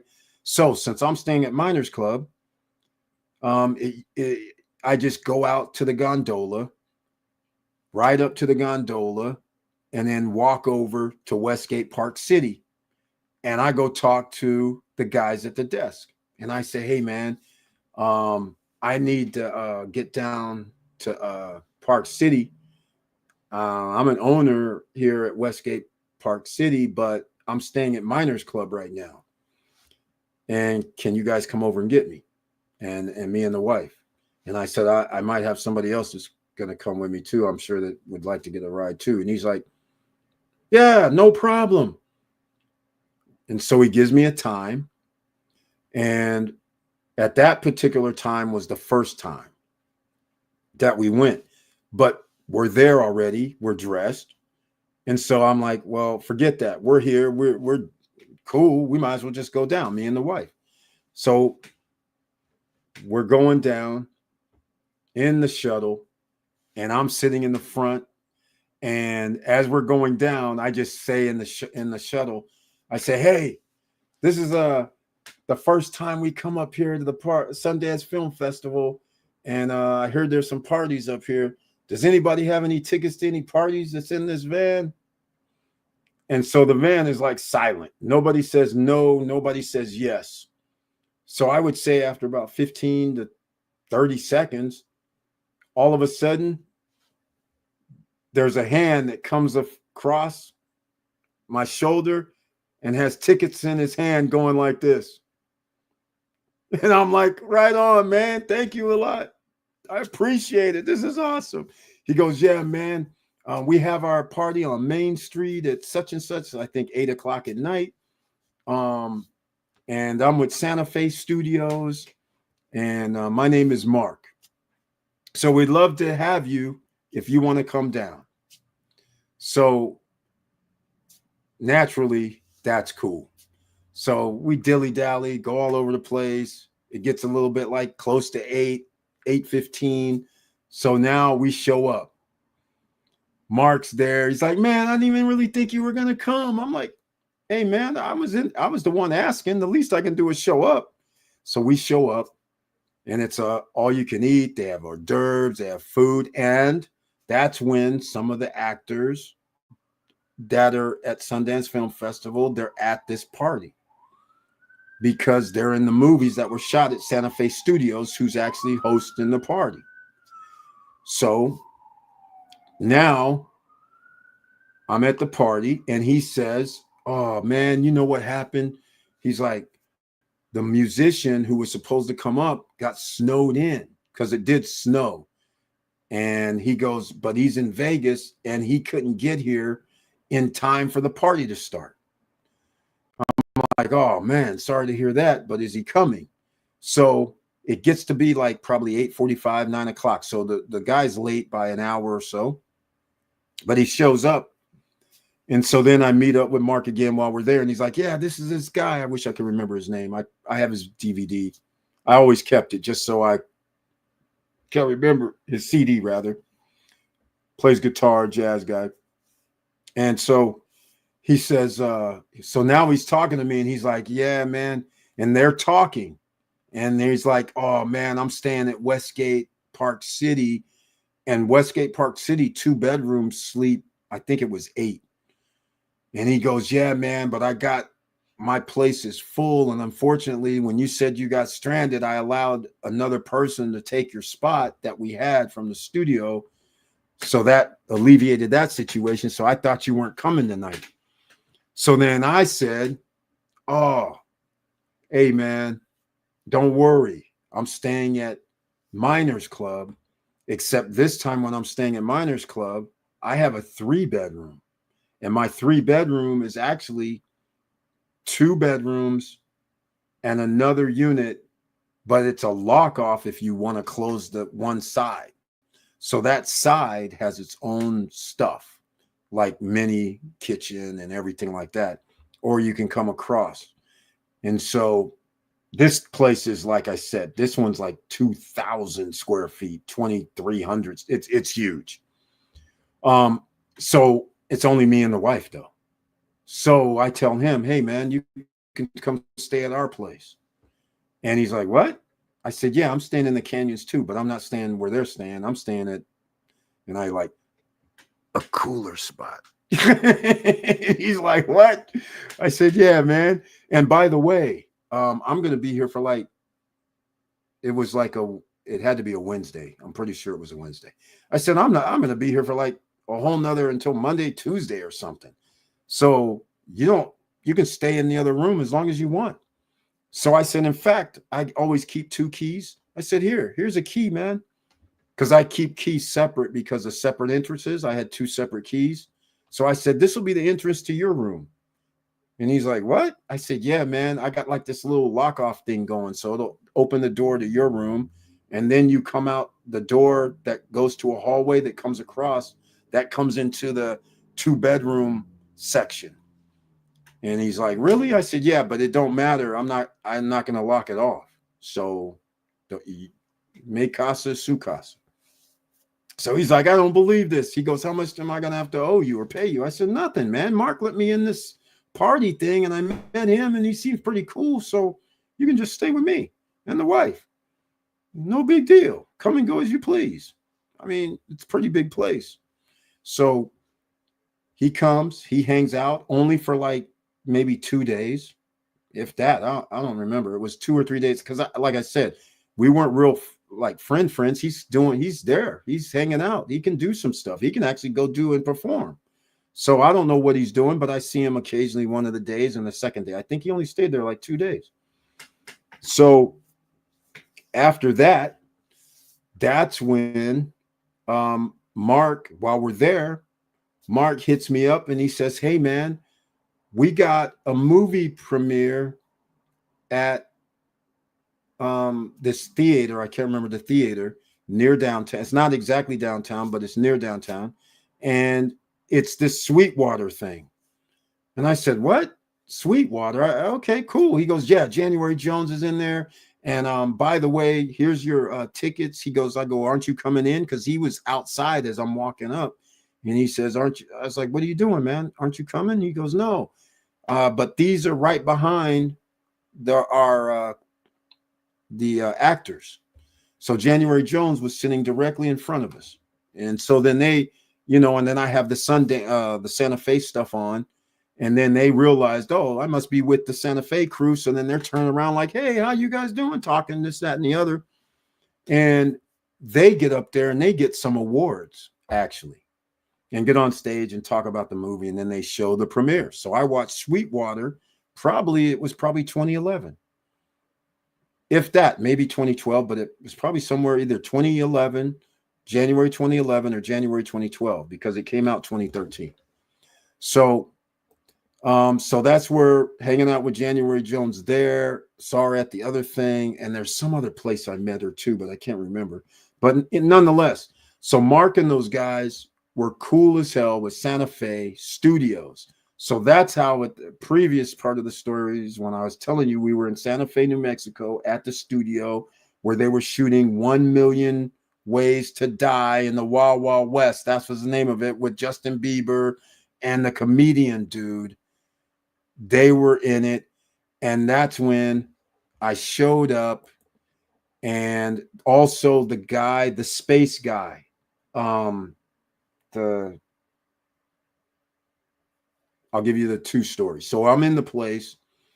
And so the stagecoach for 1 Million Ways to Die of the Wild Wild West was in there. And since they were shooting the movie, I'm taking pictures. And now Mark's like, hey, man, you can't be taking pictures. This is because obviously they haven't released it and they ain't going to be released for probably 2 years.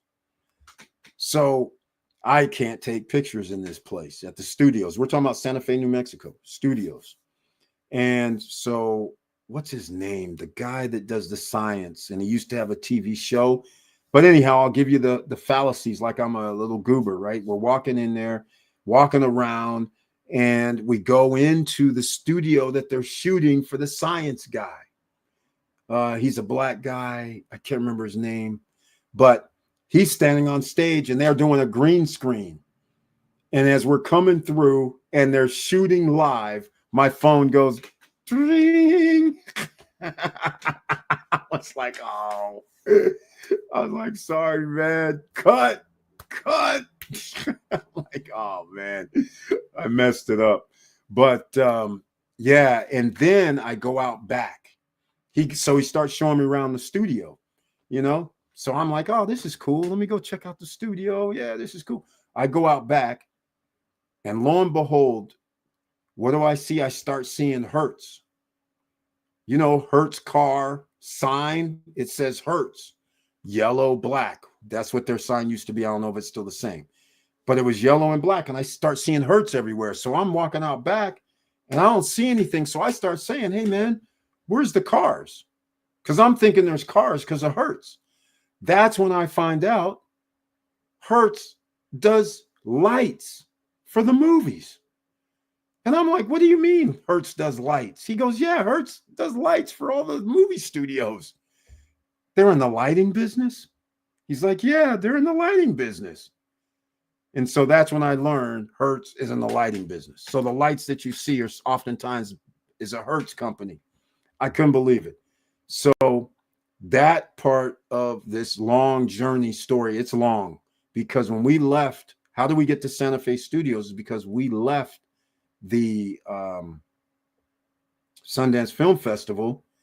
And when we left, I booked the Amtrak one way because I was like, well, I can go anywhere on the planet anytime I want to. So I just went one way, and I'm thinking, well, I ain't never been to Salt Lake City, hung out in this area. I never would again, ever. But the point is, I haven't never been there. So why don't I just hang out and we can check the lay of the land? But it's snow.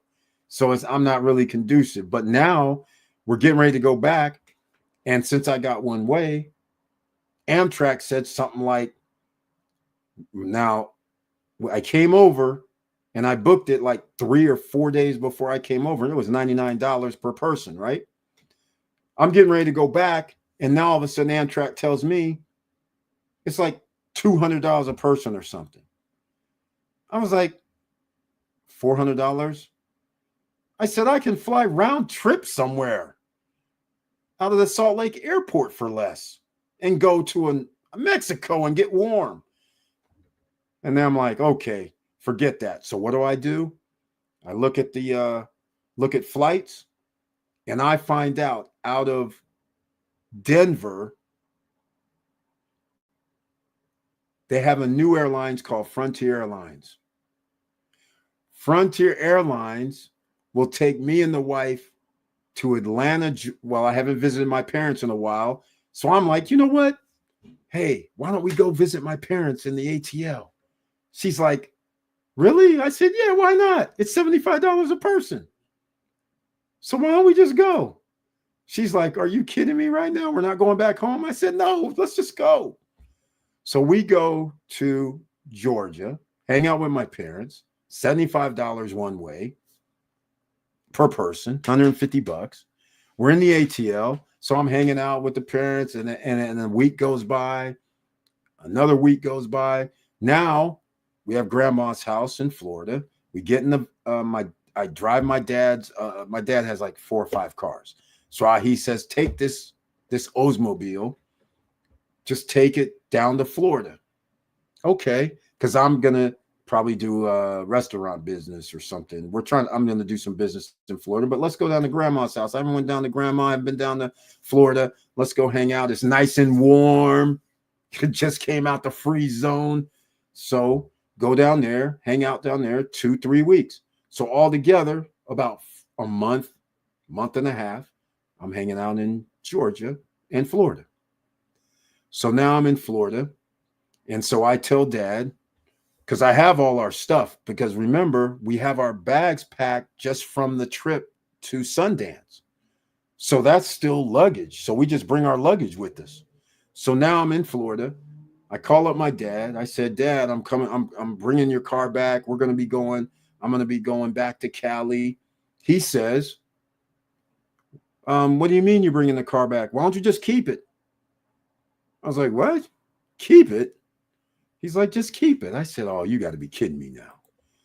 So I'm like, so then I tell the wife, I'm like, are you down with the road trip? She's like, road trip. Now, remember, she's California girl. She ain't hung out in none of these, the ATL and Florida. This is all foreign to her other than her trips to Orlando and all that. But no, we're hanging out like we live in the place, right? So now road trip begins. Florida. So our first day, I'm like, you know what? We're going to be going to New Orleans, NOLA.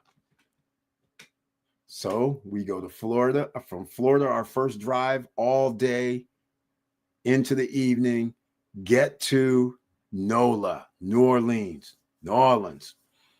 So now I'm just going to tell you guys everywhere. Avenue Plaza is in the Garden District.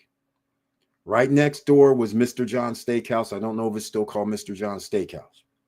But at the time, it's one of the top 1-2 in the whole state of Louisiana at the time.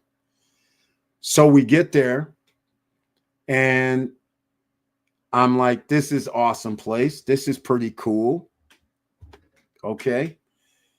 We find this place. We get into the place. My favorite thing, California kid, favorite thing. There's a dude doing wine tasting in the little activity room that they have there. I'm like, what the hell? This is cool. Come to find out, it's the manager of Mr. John's Steakhouse personally doing the wine tasting and inviting people to come next door to Mr. John's Steakhouse. And gives us the story about the steakhouse, and it's one of the best in the. And Michael Jordan comes there, and Harry Connick Jr. comes there, and Michael Jordan just came the week before, apparently. And then other people, our assistants, were like, yeah, he didn't say nothing, stuff like that. So I was like, oh, okay, I believe it. And so after the wine tasting, he invites us to Mr. John's Steakhouse. And Mr. John's Steakhouse, at the time, you had to make reservations. So he's like, hey, I'm going to invite you over there. So now he invites me over there, and the wife, of course. And we're sitting there eating, and unbelievable food. Unbelievable. So I'm thinking, steakhouses, they're pretty pricey. But he just comes over and says, hey, man, it's on the house. I was like, what? Man, I love this NOLA hospitality already. What the hell's going on? So after he says it's on the house, we got some wine. So then I said, okay, then I can't leave you like this. I said, okay, I invest in a winery, Jewel Winery. The deal is all the wines are under $10, but the wines taste like they're $40 or $50. He's like, no way. I said, first, get in touch with Jewel Winery. So I give him the number to our guys at the winery. Then I say, hey, man, but I got another one for you. The guys that did my charity event, Alias Wines, they are in the same category. You need to call these guys because their wines are just as good as Jewel's, and now you have a choice. But both, since you're a steakhouse, you can buy these for 10, charge people like 45, and nobody's going to know the difference, right? That's what they do at restaurants, ladies and gentlemen. You guys know that. So he actually calls up Alias Wines and Jewel Winery and says, hey, and makes whatever deal he makes. I don't, like I told you guys, I don't play middleman. If they make a deal, I don't want any money. Just do your thing. So now me and this guy, we actually talk. I go back to New Orleans, go to the Mardi Gras and things like that. Have fun. Obviously, I go to Mr. John's Steakhouse, and we're buddies for life. So now after New Orleans, as you guys know, I used to play poker, right? Well, some of you don't know. I used to be a professional poker player in the early 2000s, 2003, 4, 5, 6, 7. I signed the IRS tax returns, poker player, professional. All right, 8. I think that was my last year, 2003 to 2008, because everybody was getting a lot better because of being on TV, online. People could play a lot more, learn a lot better. There was instructions, things like that. So anyhow, that's a whole nother story. So now we go from there. I'm like, you know what? I think I've never been to San Antonio. Why don't we go to San Antonio, Texas? Go check out the Riverwalk. Wait. I just remember. Where's my pictures from there? Anyhow, the Riverwalk. So we hang out at the Riverwalk. But because I play professional poker, a friend of mine, which we go by the name of Chop Chop, that's what I'll call him by, he lives in Comanche, Texas, in the middle of the freaking state of Texas. And I call him up and I said, hey, man, you won't believe this. What's the odds of me being somewhere near your neighborhood? I'm in San Antonio, Texas at the Riverwalk right now. We're hanging out overnight. We just were down there. I forgot to call you sooner, but I figured I'd call you now just to let you know I'm in Texas. I know Comanche is about, I don't remember, a few hour drive northwest of this place, but I just wanted to let you know. We're going to be going down 10, going back to Cali. He says, no, man, you got to come up to Comanche and hang out, man. Come on.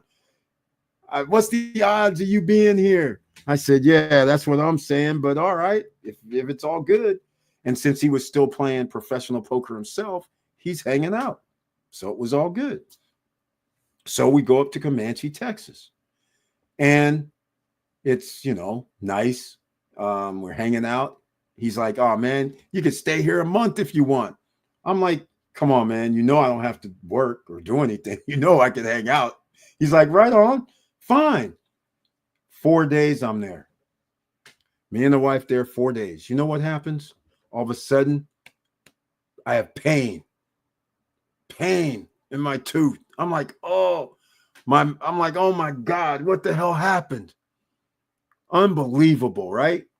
In Comanche, Texas, of all places, population, who knows?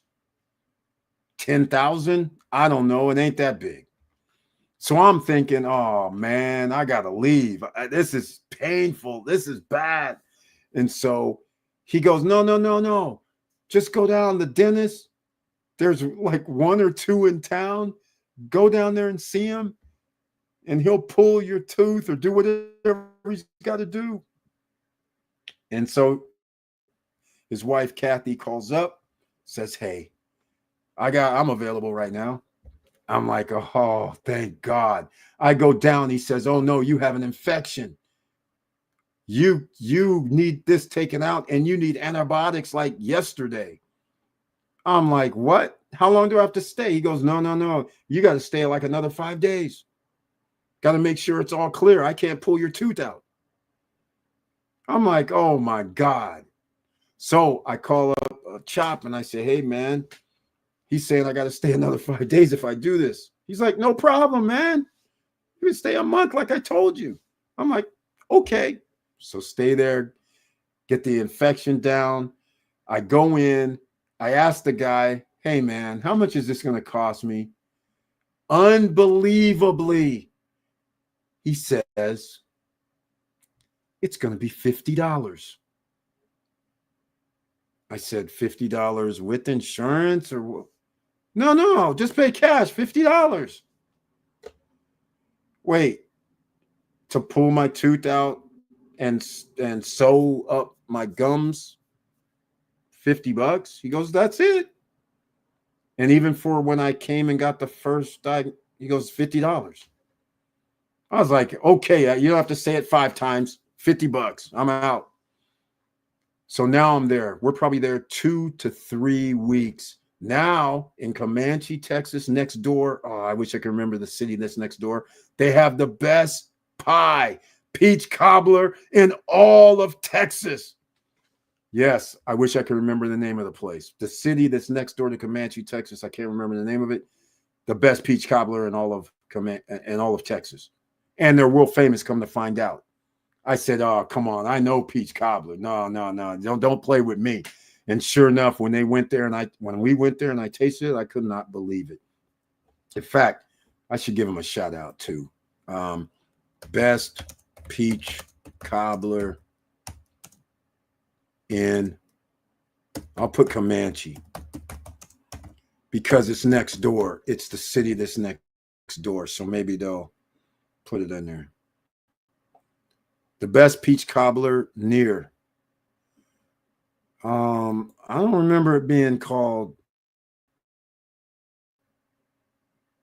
Underwoods. That's it.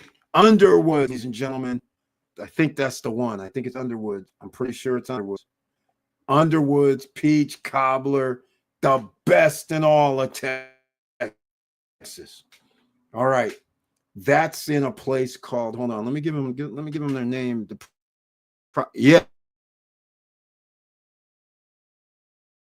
look, best.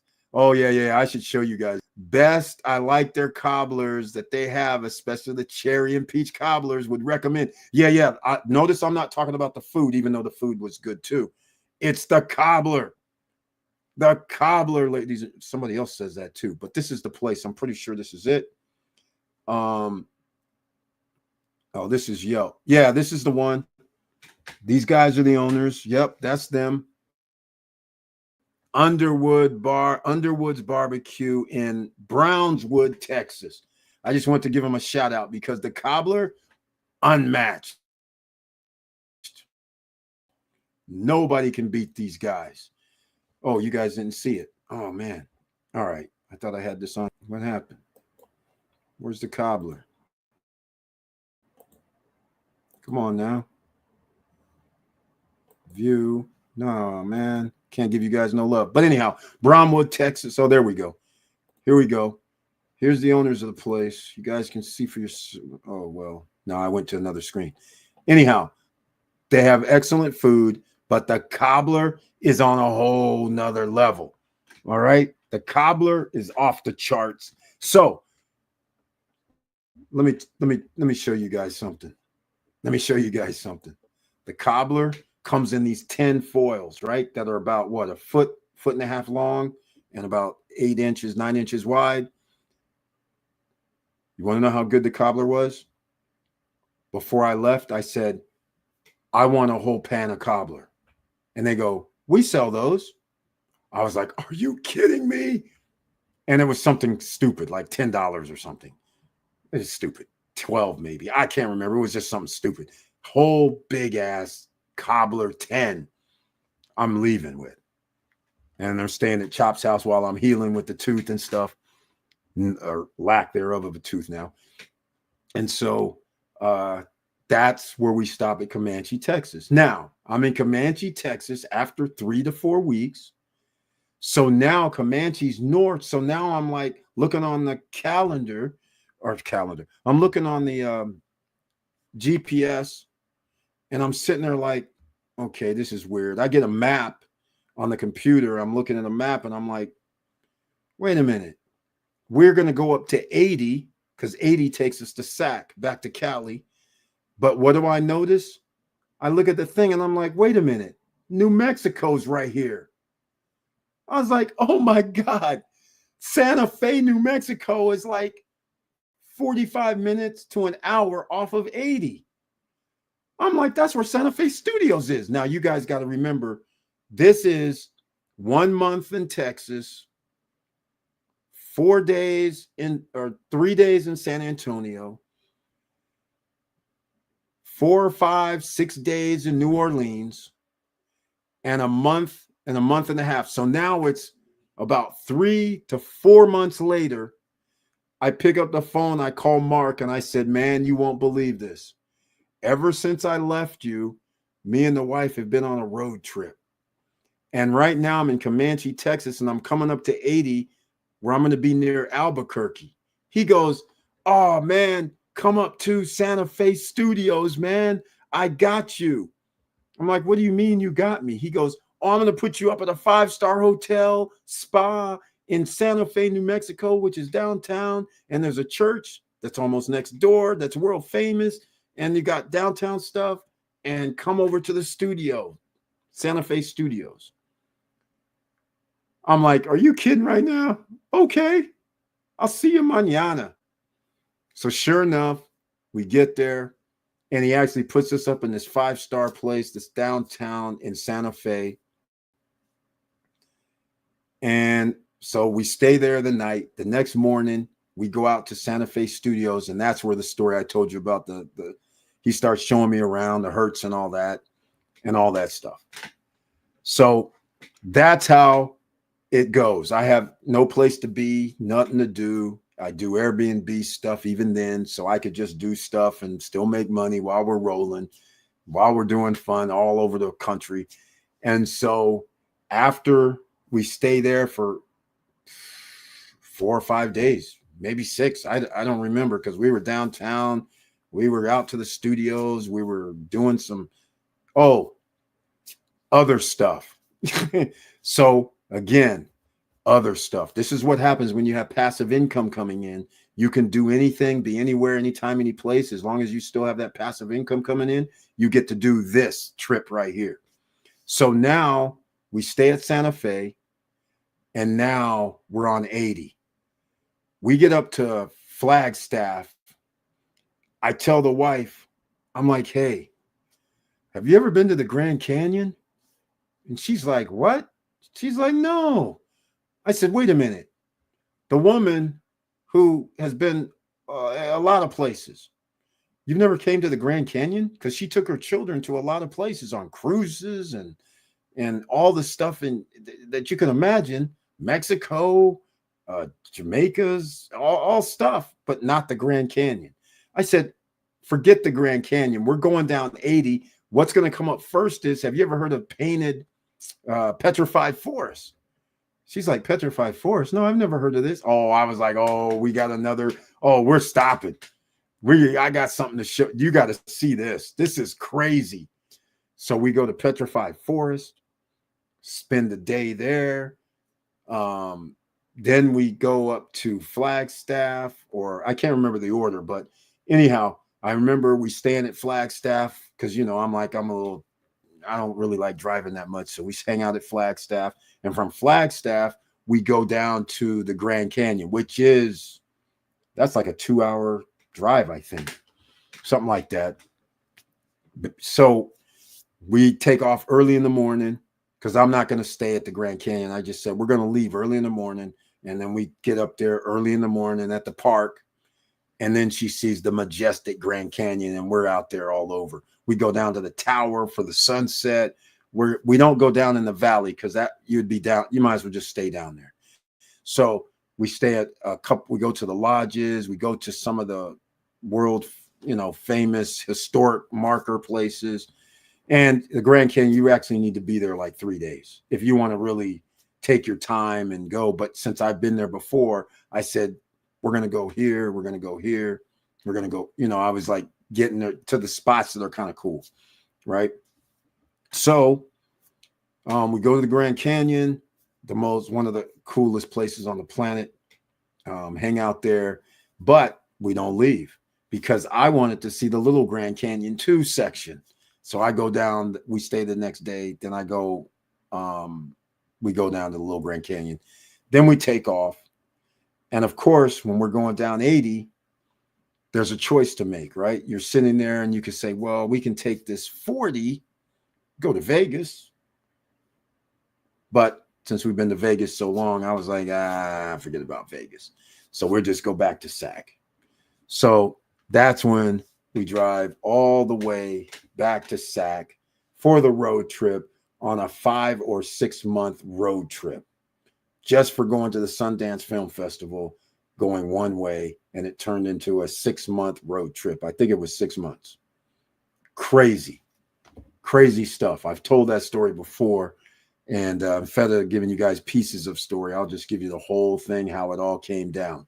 And then I'll give you another story another day when Mark also does Mission Beach Studios in LA. And that's when they're making Avatar. Is it Avatar? Yeah, I think the guy's Cameron, right? If that's who would make Avatar. The guy that makes Avatar has a studio, his own studios at Mission Beach in LA. And I was trying to get in. They wouldn't let me in his studios. His was under wrap. Whoever makes Avatar, his was under wraps. But whose wasn't under wraps was The Last Ship or something like that, the TV series. Theirs wasn't under wraps.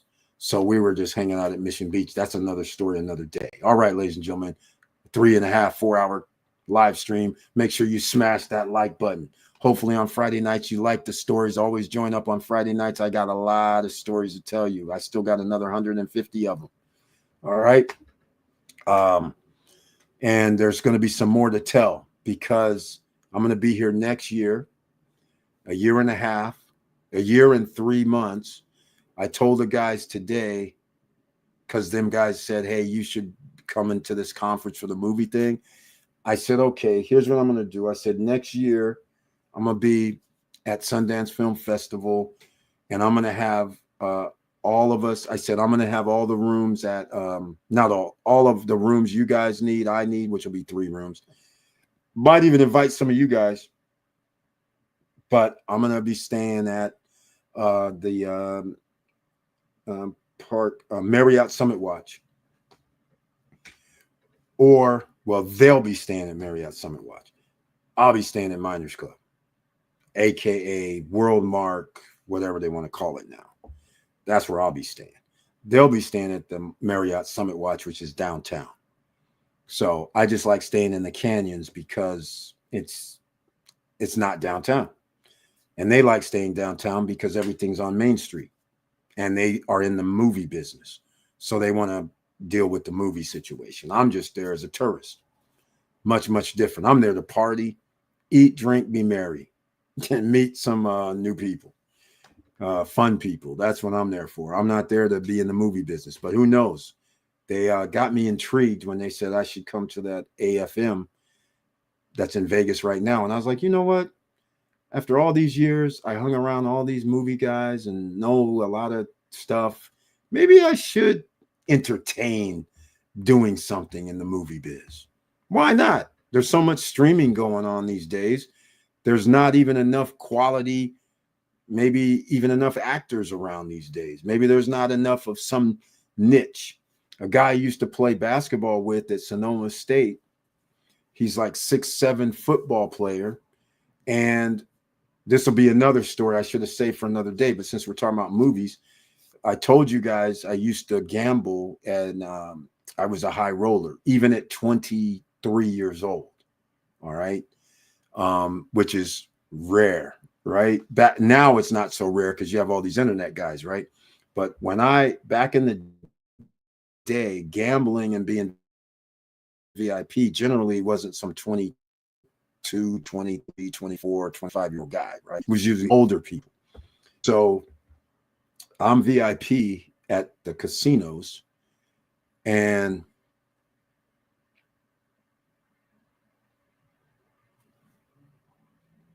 I forgot where I was going with this. So therefore, I don't get to have to tell the story now. Now I don't have to tell the story. I forgot what I was even going to be talking about. But anyhow, it's a long night, so we can forget that. That story will come up another day because I lost my train of thought because I lost where I was talking about on the storyline. But what was I? It was going to have something to do with. Oh man, it had something to do with. Why would I be talking about the VIP? It has something to do with Reno, Nevada. But anyhow, I lost my train of thought, so you don't get that story, ladies and gentlemen. It'll be another day whenever it comes back to my mind about it. But nonetheless, yeah, that's pretty funny. All right. Thank you, everybody, for watching. Make sure you smash the like button. I love you guys very much. And again, I know it's hard out here, but you got to have a little fun. But you're going to have to work your behinds off in order to make probably 100% more, which is a daunting task. If you already make like 6,000, 8,000, 10,000 a month, and you're telling somebody they got to double their income over the next 3 years just to make and live how you are living now, that's a daunting task because you don't know if the revenues are going to be there. You don't know any of that. So that is what this is all about right now. Get rich or die trying or else. And you don't know if the healthcare is going to be there. You don't know anything. You don't know if insurance is going to be there for your homes, cars. You don't know what's going to come down the pike. But all I can tell you is everybody's going to reduce their risk. If an insurance company, they're going to reduce their risk. That means people aren't going to be covered. Health companies, same thing, reduce their risk. Everybody, every corporation is reducing their risk so they can keep more profits instead of taking L's. So just keep that in mind. So who's going to be bearing the brunt of this? It's going to be you guys. All right? It's going to be you guys. So anyhow, that I was going to tell you a story I haven't never told you guys, and now I can't remember my train of thought on what it was. That's why I'm irritated. I'm like, wait a minute, how could I forget? I went to the VIP thing, but that's not what it must have had something to do with that. But anyhow, again, you need to make that passive income, ladies and gentlemen. If there's ever anything you need, you know where to find me. I love you guys. See you on Monday night at 8:50 p.m. Eastern Standard Time. And once again, make sure you stay safe out here because there's a bunch of crazy things going on right now. People are acting real wild out here. So make sure you stay level-headed and stay out of trouble. You don't want to be on that penal colony expedition, all right? Because they're going to be looking for money too. So stay out of trouble. Don't get in anything. Best to walk away, all right? Quickly, if ever anything breaks out. And with all that said, make sure you keep your head up, keep moving, and I'm out.